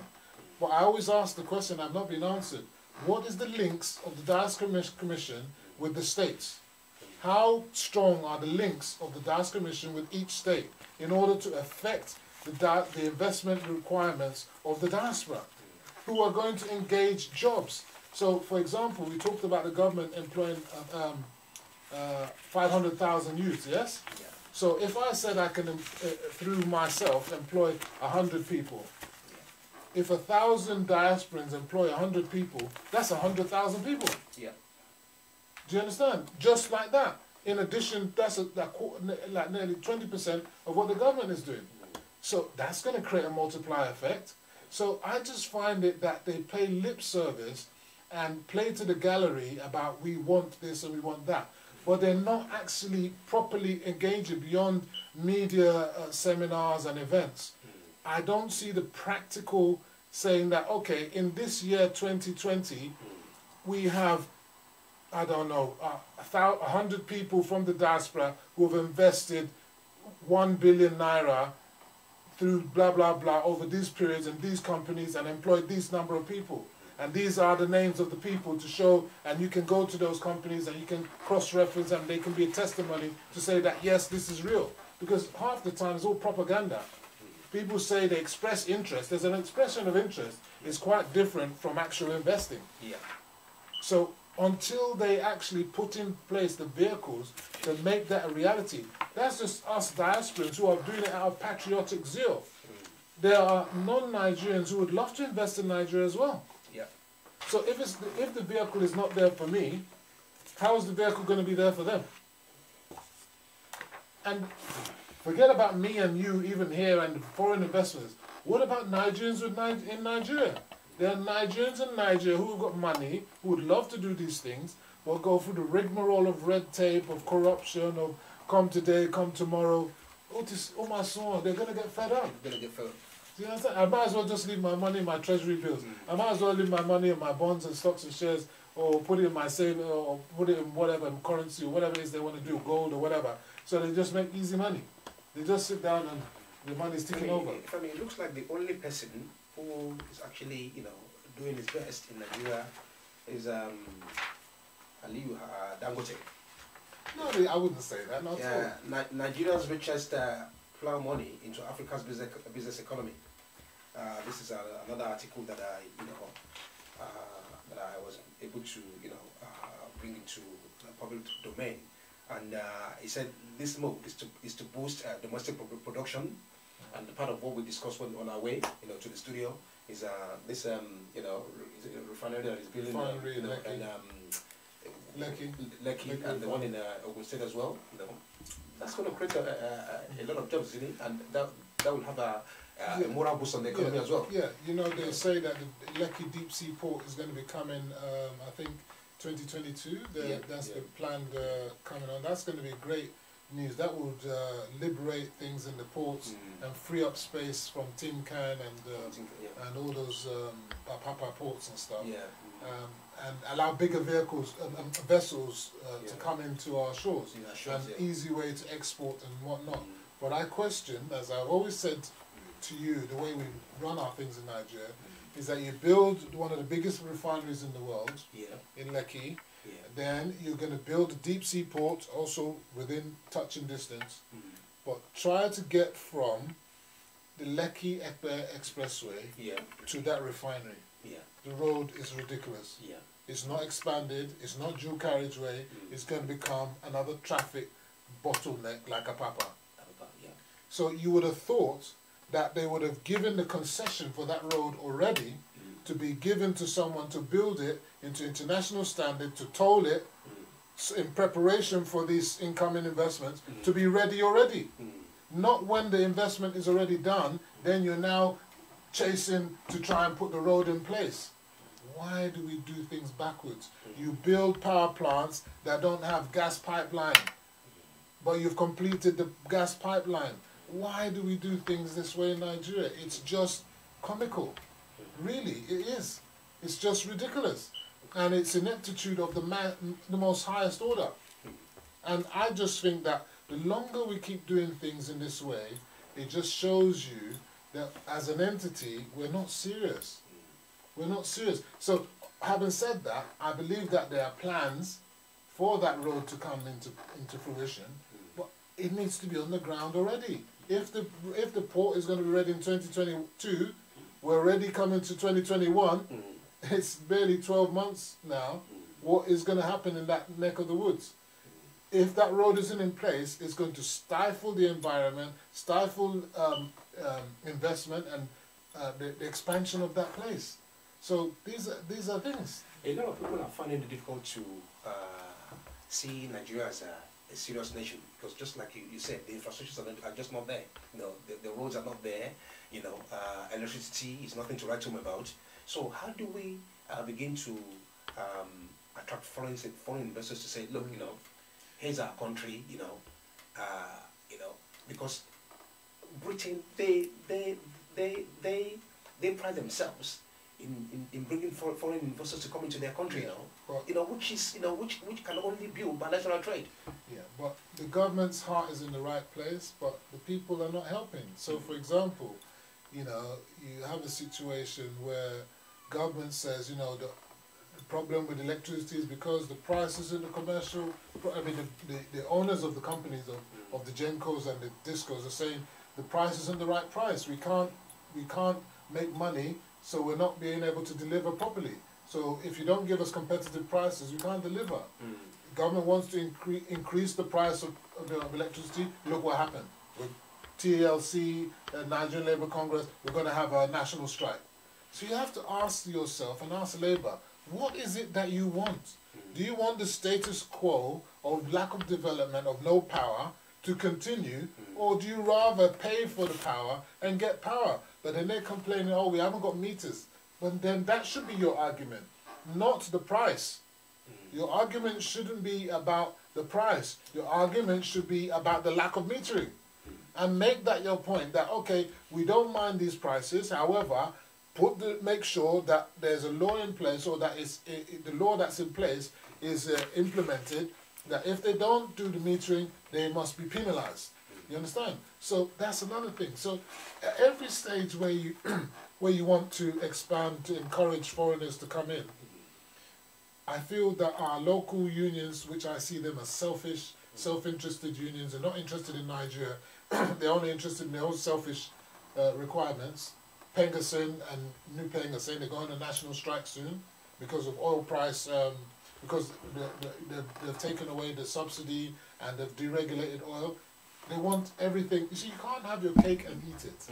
You cannot want government to hands off, and at the same time you want government to control things. You either hands off, you know, or you keep it the status quo, which has failed. The status quo has failed. And until Nigerians acknowledge that the status quo has failed, there's this thing saying Esorosoke. That Esorosoke needs to be more prevalent. They need to speak up more louder. More louder. We have failed. Enough is enough. If enough is enough, what are you doing about it? It's not enough to protest and block the roads for others who want to earn a living. So you block the road, you're stopping me from making my living. That can't be a good protest. That indefinite protest can never be sustainable. But you can protest in other ways. You can do protest civil action against particular people, against targeted things. Why are you not changing this law? Why are you not doing this? Why are you not investigating this? When are you going to do this? You understand? Those are the kind of things, exposés. If you know that there's corruption, there's the whistleblower program. Expose these people. You're supposed to be having a whistleblower program to protect yourselves. Expose these people. Magu has been under investigation for so long. We need a new person to bring a new bite to the fight against corruption. I call it the war against corruption. Whack. We need to whack them. WAC, whack the war against corruption. We need more. I mean, in the 80s, Buhari came with war against indiscipline. We need war against corruption. Whack. That's what he needs now, and not just at the federal level, but at the state level and the local government level, and even in the private sector. there's corruption in the private sector as well. It's not called corruption, it's stealing. I remember that Jonathan had that problem when he was said that corruption isn't stealing or something towards those words, but it's all a form of corruption. Femi, you know another area that is of interest. I'm looking at you know, the financial industry. You know, if you really look at the financial institutions that we have, you know, the banks and all that, you know, and you look at the post office, you know, for example, which is also, you know, being classed as a financial entity here. Now, why can't we, you know, make sure that we have up-to-date and standard post offices in Nigeria, whereby, I mean, you could walk into any post office now and pay money into your Barclays account, your HSBC account, or any bank, withdraw, you know. Even post offices have financial services, you know, ISA. Why can't we? Why can't the government? No, there's so many sectors that, you know, the government needs to look into. I do believe that the person who's in charge of the post office service has talked about that, bringing that service into. You see, because that will create jobs as well. Yeah, it will. But I go back to my point of what I say at the beginning. Government's involvement in commercial activities has never done well. There's never, you know, we've never done well. It's not served us well. So although I applaud the idea and I think it's a good thing, but, you know, it's subject to a lot of caveats, Femi, I mean, this is an area that would interest you, you know, because I know you've been... This is another question. Yeah, this is another question from one of our viewers. And you've always advocated that, look, you know, you need to... Nigeria needs to get to a stage where, you know, we believe in young people coming into leadership positions. Yes. This is a question from a lady called Bose Ojo. Okay. Why can't we have a leadership young age, maximum of 40 years, that will understand the need of people, not someone that doesn't understand present economics and present situations? I mean, you know. I think this is a very poignant question, and it's directed out to you Nigerian youths out there. And at the end of the day, you get the leadership that you deserve. So if you sit at home and you don't get your PVC, you don't engage in politics, when you say politics is a dirty game, you go there only to get bag money or of it, or you know, whatever. Politics. Yeah, you only go there to get something to put in your pocket. You don't get involved in these things. So you don't get involved in your local party. You rather support the local area champion, you know, the area boy, instead of championing the guy that's got good common sense and is going to deliver something positive for you. So at the end of the day, if you don't educate yourselves as to what's happening in your country, there will be no change. Look, in 2015, I put it simply like this. In 2015, we had two choices. We had what I call choice of two bad eggs. So you had Jonathan on one hand and you had Buhari on the other hand. I don't apologize, my support was for Buhari. And why was that? Because you had the 16 years of mediocrity of PDP, and then you wanted an alternative. There was no other alternative than Buhari, so we supported Buhari. Good. So now we move to 2019. Then you had a game. Atiku on one side, Buhari on the other hand. Two septuagenarians, old people, old thinking, failure for Nigeria.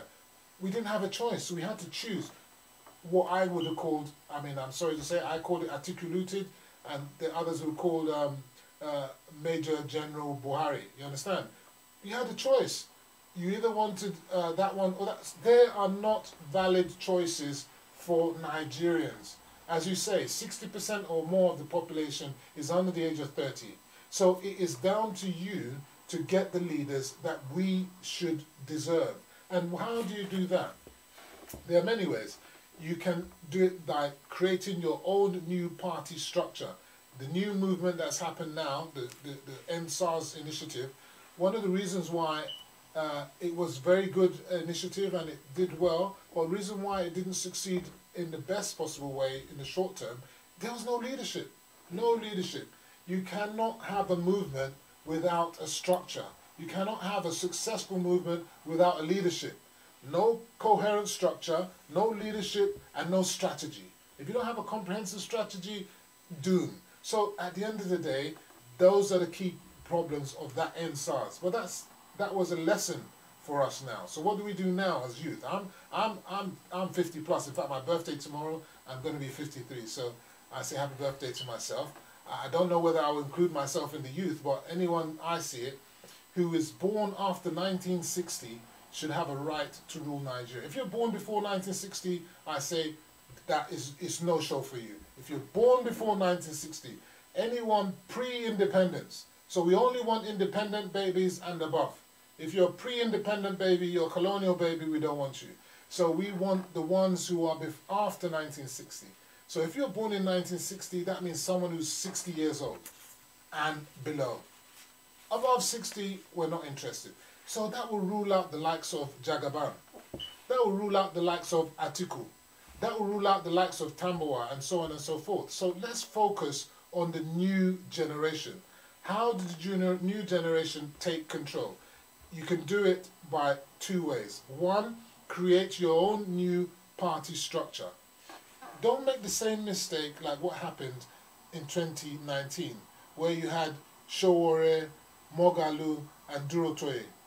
All young, purposeful, dynamic individuals. But what was their failure? Their failure to unite to create a viable alternative to the old fogies, to the septuagenarians. There was no viable alternative. Instead of them to cooperate and create one entity, they fought amongst themselves. And the result is in the woeful results that they came up with at the end of the elections.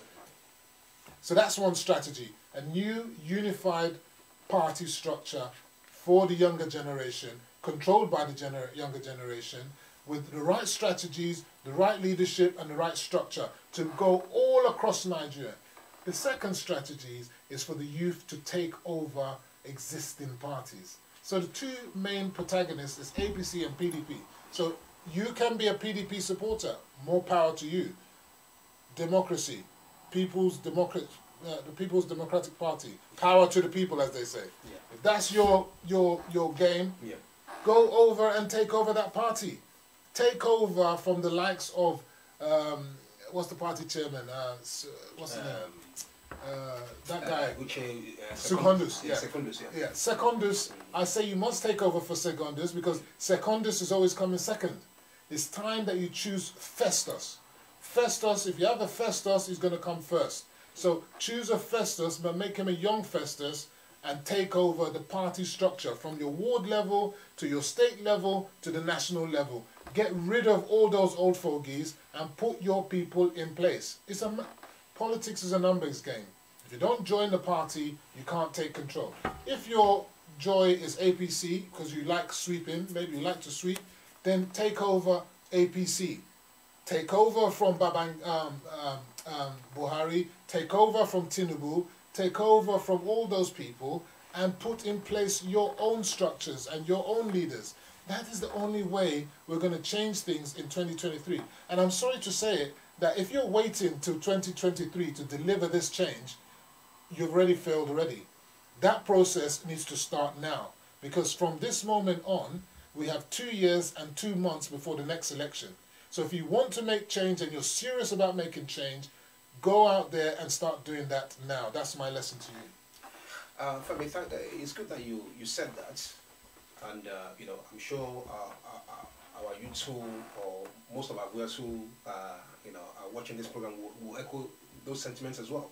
But it's when we talk of leadership, you know, I know the youths are, you know, they're desperate to, you know, for the older generation to hand over the baton of power. But very, you know, leadership is not that easy, you know. And when yes, it is. And when you yes, it is. and when you look at the quality of the youths that we have in Nigeria, are you sure that our youths in Nigeria are actually ready for governance? Because come to think about it, you know, you made a valid point earlier. You know, with the names you mentioned, the Showores, and you attributed certain things to the reason why, you know, they failed the last time. You know, there are so many people who, you know, are youths of today that are not responsible enough or matured enough, to take over, the mantle of leadership. Yeah, good. So in any society, yes, you have those who are leadership materials, Yeah. and then you have the foot soldiers, Yeah. and then you have the followers. Okay, so what the experience of the NSARS movement, you will see there were leaders, people who could be considered leaders, who are leadership material and had the capacity to lead there. Okay, they didn't take the mantle, but they were there. Okay, otherwise that NSARS thing would never have happened. Yeah. Okay, but then when you had the aftermath following the shooting in Lekki, then you had the mob, the rabble, that created devastation and disaster all over the place. So, and they are the majority. Unfortunate to say it, but those ones who created the anarchy are the majority. So what is needed is for the more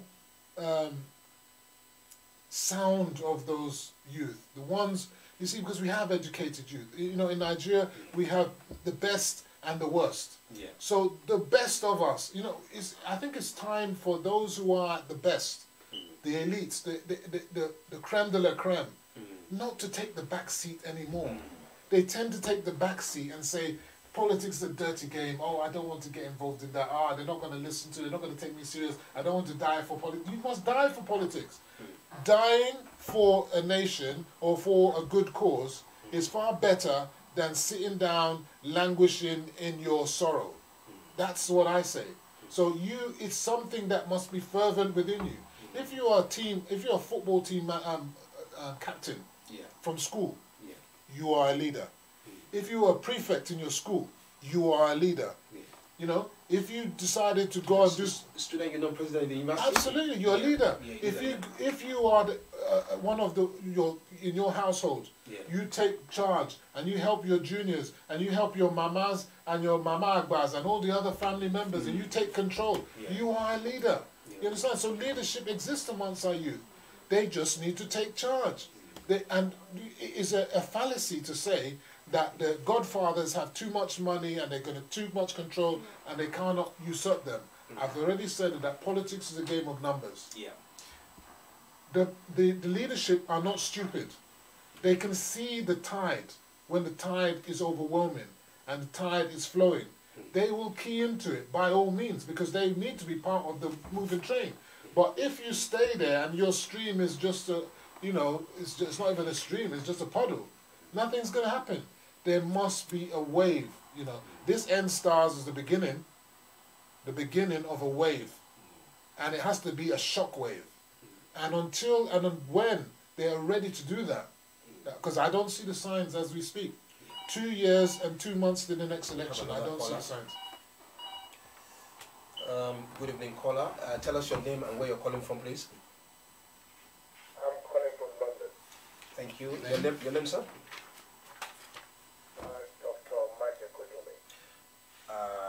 Dr. Maja Kodumi, please, your question, please. Dr. Maja Kodumi, thank you, Doctor. How are you, sir? I'm fine, thank you. I'm actually enjoying currently enjoying the program that you are actually showing online. You're welcome. You're welcome. Thank you so much. Okay. Yeah. And I just want to, I'm finding it. No, I'm actually trying to, I wanted to ask just a little bit of a point, according to what Mr. Okay was actually saying. I think I've been listening for a few minutes, and I think what Mr. Okay was saying is absolutely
Thank you very much, Dr. Maja Kodumi. Politics to become a leader. You know, you are actually asking them earlier, do you know what leadership is? You know, yeah, I mean, I'm pretty sure. Nigeria is a dynamic country with dynamic people. I mean, currently, you look at this guy who is just being nominated in United States. It's a young Nigeria. What, 39 years old? Doctor, I'm sorry.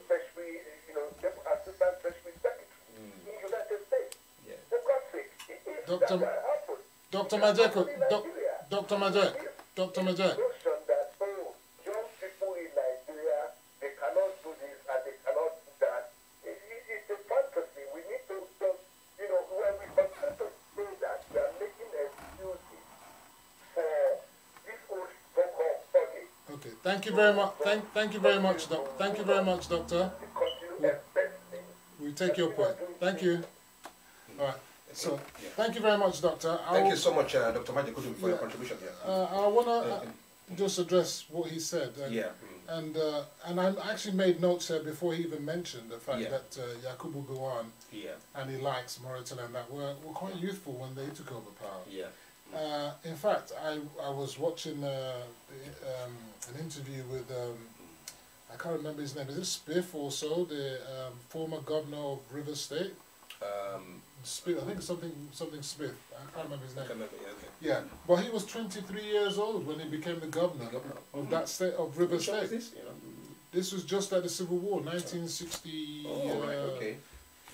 67, 68, somewhere around that time. 68, he just came back from officer training course, came over to Nigeria, the war ensued, and then he was in charge of a ship at the age of 23, and then he became governor of the state. No, not Plateau State, it was River State. River State, right, okay. So what I'm just trying to say to you is that the youth can take over. I do understand what he's saying about not going into the existing parties, because they see the existing parties as being like a quagmire and they will never be able to achieve results. But what I say to them is that that's not true.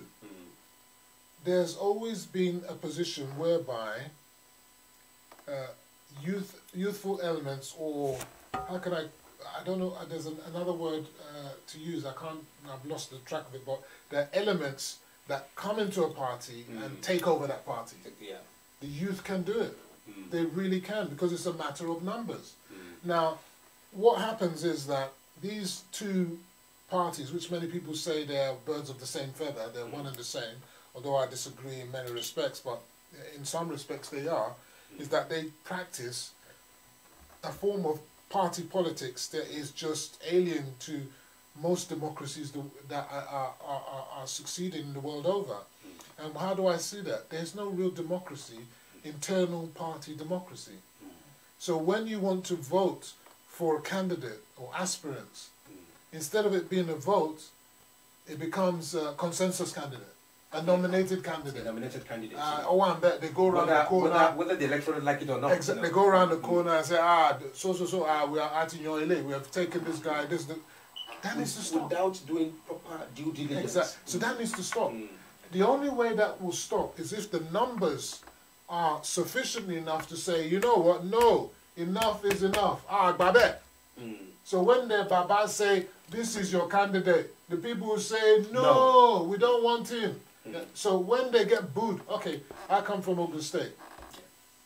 The most shameful incident, which was for me as a person of Ogun State, as a Nigerian patriot, was when I saw citizens of Ogun State throwing plastic bottles at the president of Nigeria, President Buhari, in the stadium. In the stadium, yeah. And they were supposedly from the same party. That was the most disgraceful piece of evidence that I've seen of how our party democracy is working. You are supposedly supporters of the same party and you're throwing bottles of water at him. Not because you don't like it, but because your godfather has tried to do something local politics, where he tried to impose his candidate onto the party. Do you understand? And that's what's happening across the nation. Part of the woes of Tinubu are because people think that he imposes his candidate upon people. Whereas he could say that actually no, for example, Sanwo-Olu he might to be telling you that I actually didn't support Sanwo-Olu. But that was the overwhelming majority of the members that matter within APC that told him that, look, if you don't get rid of Ambody, then you're going to lose. So he had to switch. Do you understand? So, and that shows to you the power of the people right there in Lagos. So, and I'm saying to you that if enough people of the youthful generation invade the parties, become members in their mass, it's not one or two. They have to be so many. They must take control of the ward. So if you're in a ward and there's 500, maybe there's 50 members, you invade with another 100 members. You're the majority. What's it on here?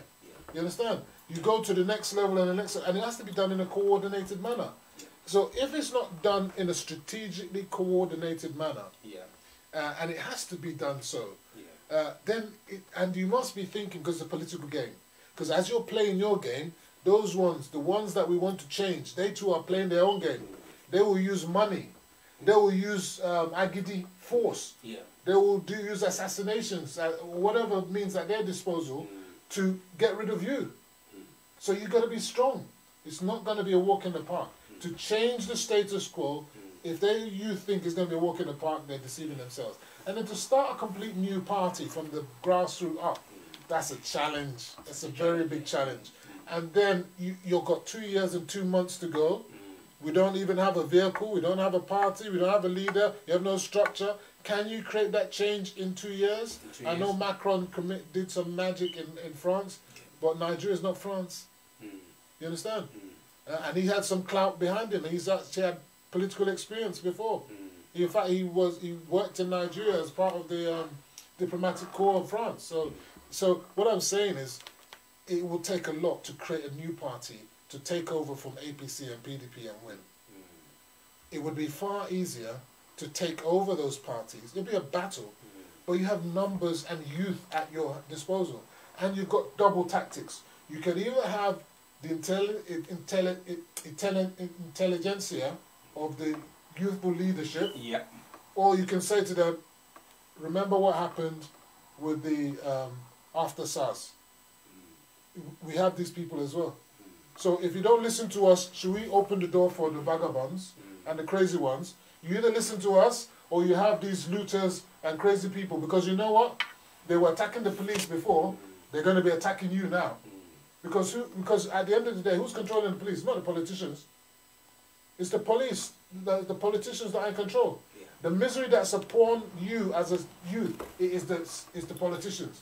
So you either take the intelligentsia and the people who want change, and they're going to do it in a rightful manner, or you're going to have the vagabonds.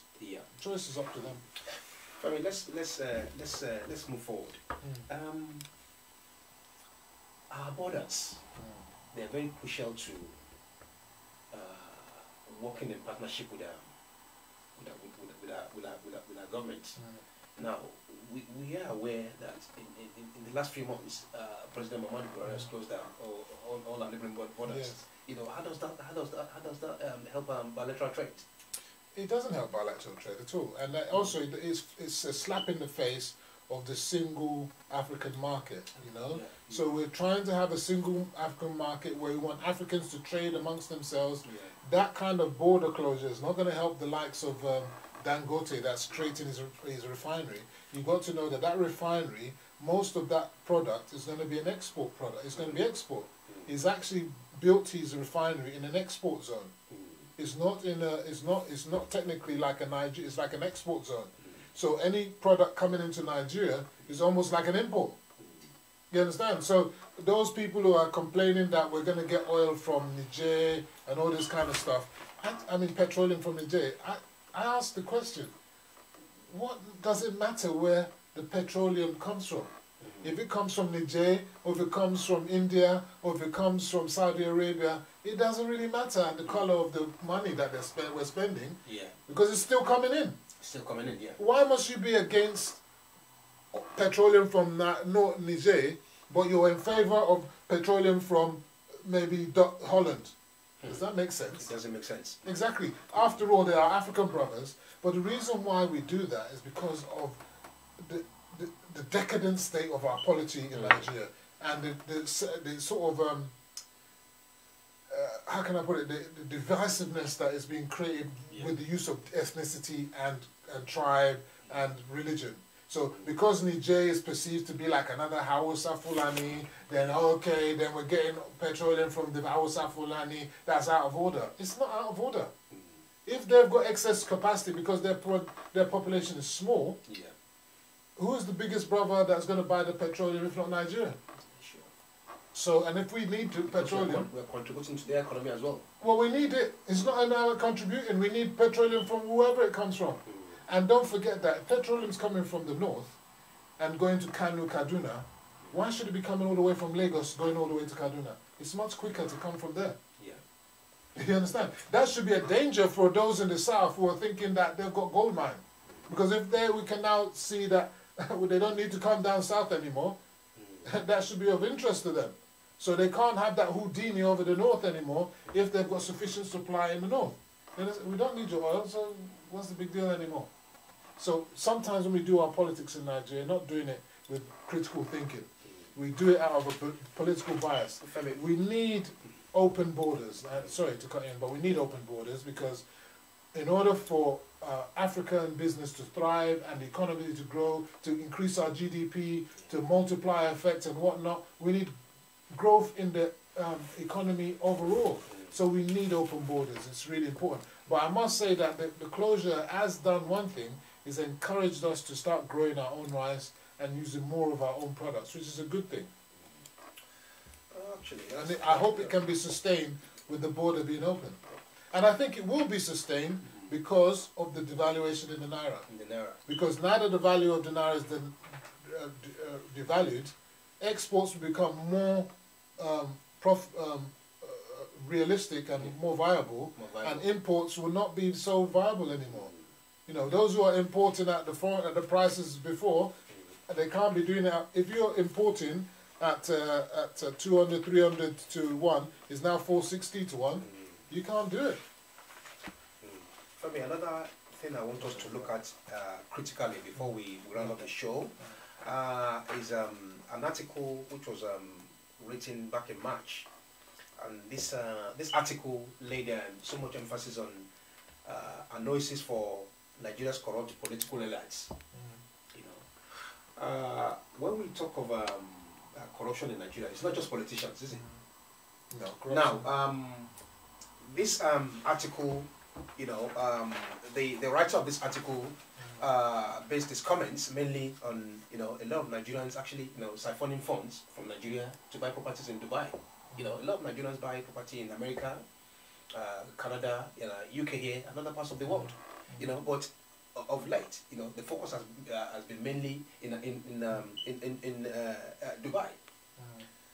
What are the measures that we need to have in place to stop, you know, money, you know, that is meant to improve our economy, to improve the state of lives of the average Nigerian, being, you know, in the hands of people who are just taking this money out of the system to buy all this, you know, which, you know, you mentioned earlier at some point in time that, you know, how is it sustainable for somebody who is earning a certain salary per year to be able to afford this kind of luxuries, you know? So that is the question that you should ask yourself. Firstly, one is, are those facts really genuine, and can they be verified? Because you can have facts and you can have fake news, so I don't know which one's facts or whatever. But it is undoubted that there are many Nigerians in Dubai anyway that live in Dubai, and many Nigerians do own property in Dubai. In fact, many people around the world own property in Dubai, because Dubai has created itself into be a haven for people to own property in Dubai. But then, like in the UK, most properties that you own in Dubai are going to be mortgaged. So when you say someone has bought a property in Dubai, you want to distinguish, was it a property that is being mortgaged, or is it a property that they've paid cash down? Now, if you're a civil servant and you paid cash down, then alarm bells should be ringing. If you're a civil servant and you pay by mortgage, the alarm bells should still be ringing, because how do you sustain that mortgage? Do you have sufficient money to pay the deposit and so on? But if you've got the capacity to pay that deposit, and maybe the money is the property is going to be financed through rental, it's not necessarily a bad thing. People should be free to invest their money wherever they like in the world. As long as it is, legitimate money. Yes, legitimate money. absolutely. Right. And when they know that they're having more difficulty investing in their own country, it's no wonder they're going to take that money outside. I've already explained to you about my problem of trying to invest in Nigeria. Yeah. So if I can't even invest, and Nigerians can't, they can invest elsewhere. Dangote has cement factories in Tanzania or Zambia and other countries. Yeah. So, people will invest in other countries. Nigerians in Ghana and all those places, they're everywhere. So at the end of the day, it's because the environment is so stifling in Nigeria. Yeah. We need to unstifle it and make it so easy to people to thrive. That is what's killing Nigeria. It's not that there's no opportunity. It's just that it's too stifling. The red tape, the cumbersome, the system, the regulations, everything is too cumbersome. We look in Brazil. I mean, I'm not happy with what they're doing in the Amazon and destroying the rainforest or whatever. But it's so easy to be able to secure land in Minas Gerais, in the Amazon, in other places, other states, far around the place. It's so easy. The government is encouraging people to go into, virgin land and exploit it and develop it. What is the government doing in Nigeria in terms of local government, state government, to do just likewise? I don't know. That's my question. They're not it's not that they're not doing. Some states may be different to others, but a lot of the states are not doing enough. And then if you've got insecurity pervading in the land, that doesn't help. That's a major problem. Earlier on in the program, you got just one key point, which is if we are to move forward as a country in terms of accountability and there needs to be a network in place that gives everybody a collective sense of responsibility, which is BVN is working, because that has been able to reduce the level of corruption whereby people have multiple accounts. Now, Femi, with regards corruption, which is the biggest problem, the biggest pandemic we have in our country. Take for instance the legislators at the federal level, whereby you have a senator, earning in excess of 30 million a month. Is that before tax or after tax? We don't know. With other perks as well. Now, my question is, how do you expect to have a balanced society, a balanced system that is fit for purpose, when you have people who are meant to lead by example, earning astronomical figures in a month, living the life of luxury? I mean, I don't need to mention names on air. We know of a particular former senator who had fleet of cars. Why? He's members of his constituency are living in penury. Not just this particular individual, so many of them, who have properties abroad, who are living, larger than life, because they have money thrown at them. Whereas, people in their community, people in their territory are struggling to survive on wages of maybe 25,000 a month or 30,000 naira a month. That can't be justifiable, can it? No. And what my advice to the bourgeoisie, and I cite members of the legislature, those in the political elite, those who are doing well, fantastically well, those who are succeeding in Nigeria in many respects, especially in the political arena. Yeah. The bourgeoisie in Nigeria must be aware of the wrath of the masses. Okay? What's happened after SARS is just an eye-opener. An eye-opener. So this decadence and rampant looting, or let's not call it rampant looting, but unbridled access to funds is what I would rather call it. Let's not call it looting, because let's say that majority of that money that we're calling the senators are having is constituency projects. Yeah. In any sane world, they shouldn't have access to that money. That money should be monitored and put into an account, and they shouldn't even have any say, any way in how that money is disposed. It should be held. It should be an independent. Yeah, it should be an independent authority within the local, within the constituency or whatever that will manage it. And they just, okay, I've managed to get these constituency projects, but I'm not involved in how it goes. You understand? Whereas the way it goes now is that I'll get the constituency project and I'll give it backhand to my brother or my sister or my cousin here who's going to do the contract. Well, instead of doing the contracts that was supposed to be for half 500 million, maybe it's only going to cost 50 million, and they're going to pocket 450 million. That's the kind of things that we're talking about. So at the end of the day, the wrath of the masses is coming. The day of reckoning is nigh. You understand? You know, if you're into the Bible or into the Quran, the day of reckoning. And I say it to those in authority. The day of reckoning is soon amongst you. So you think that everything is going great now, but Nigerians are saying enough is enough. And what they mean by that is that you are not feeling the pains of the masses. And do you know what really astounds me, really, is that during the election of 2019, and I'm a proponent of the APC, we saw the vice president going out there doing trader money and this one's money and all that. And I'm questioning that, is it that trader money and all those other monies are not happening now? If they are still happening now, why is the publicity stopped? In fact, after COVID, it's more the reason for the vice president to be doing it all the more. To show that, no, this wasn't an election gimmick. It is a continuum, and we're doing it now, and I'm going to your state now. So when you had the convenance of ministers from states, I remember during the aftermath of the riots, then ministers from the regional states went to go and see the governors to talk to them about how things went and whatnot, and to discuss. That would have been a great opportunity for them to do these trader money and all these sort of palliatives for the people, isn't it? To say that, look, we're coming here now, and as we've come, we're not come empty-handed, we've not come here just to jaw, but we're also going to deliver palliatives and give trader money to you and you and you and you and you. That's what we need. That's what the people need, because that is what will assuage them. Words alone is not going to assuage them.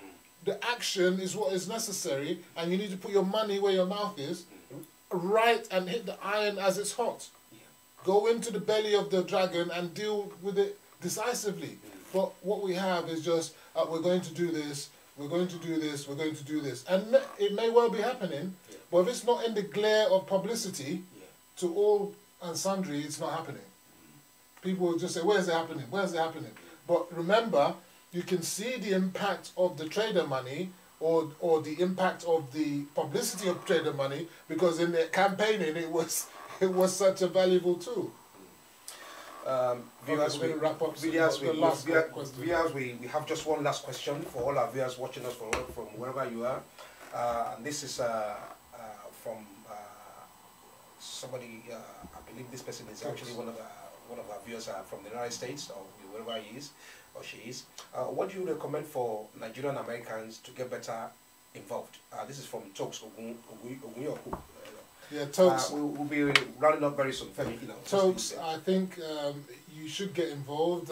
You should get involved in politics, get involved in learning about your country, learn about Nigeria, get engaged in the youth, in changing Nigeria, even in just discussion. The more you talk, it's going to make, don't say talking is just a talking shop. Every word we say here has an impact somewhere else. It may not impact someone immediately, but it can impact someone elsewhere. And also try to engage and see if you can, if you want to do some form of investment, or if you're involved in an NGO, or if you want to give support to people in Nigeria, because they do deserve our support, get involved in that. And campaign for diaspora voting, because as an American Nigerian, I'm sure you would like to have a say in and have your voice heard in our politics. Tell our legislators who are making an amendment to the Electoral Act to include diaspora voting. It should be a key element that should not, under any circumstances, be disregarded. And I think it's a disenfranchisement of Nigerians in the diaspora, the millions of Nigerians in the diaspora, not given the voice to speak. in their elections. We need to hear their voice, because their voice counts when it comes to the money that they're delivering in foreign money that they're sending over, but it doesn't count when it comes to politics, and that's a shame.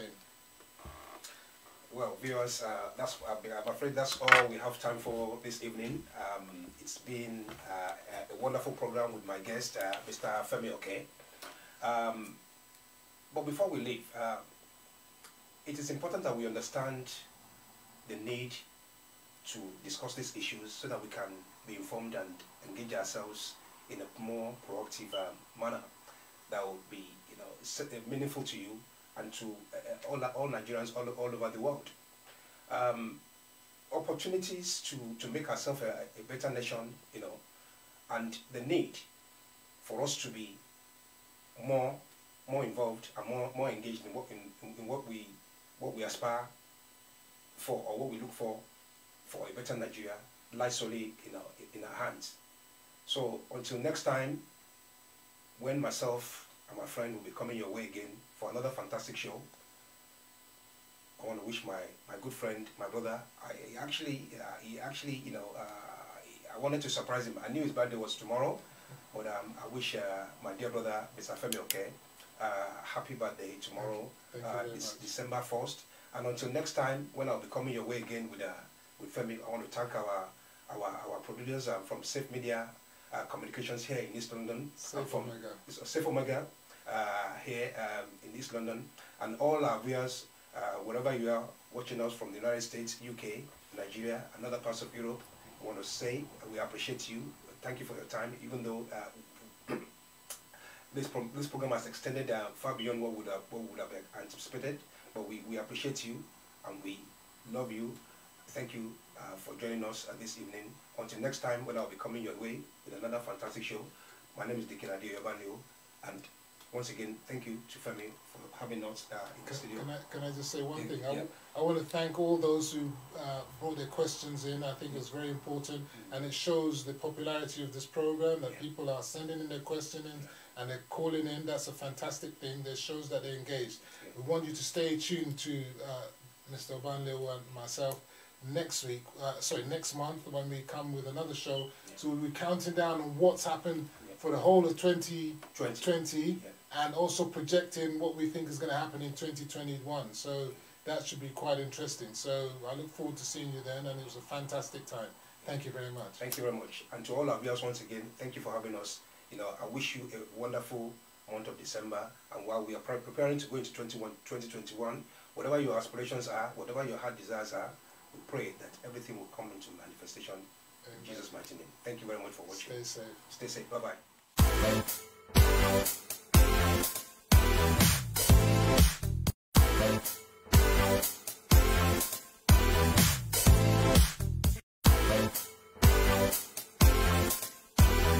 Wow! Wherever you might be watching me from all over the world, a warm greeting to you all.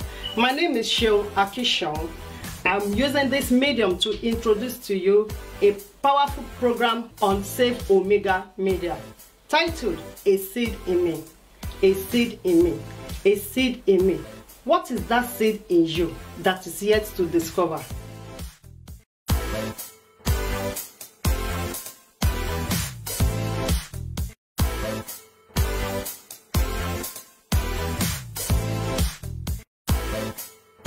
Join me on this program to discuss on how we can discover the seed in us. A seed that can allow you to shine in life. According to the book of Isaiah chapter 60 verse 1 says, "Arise and shine, for your glory has come."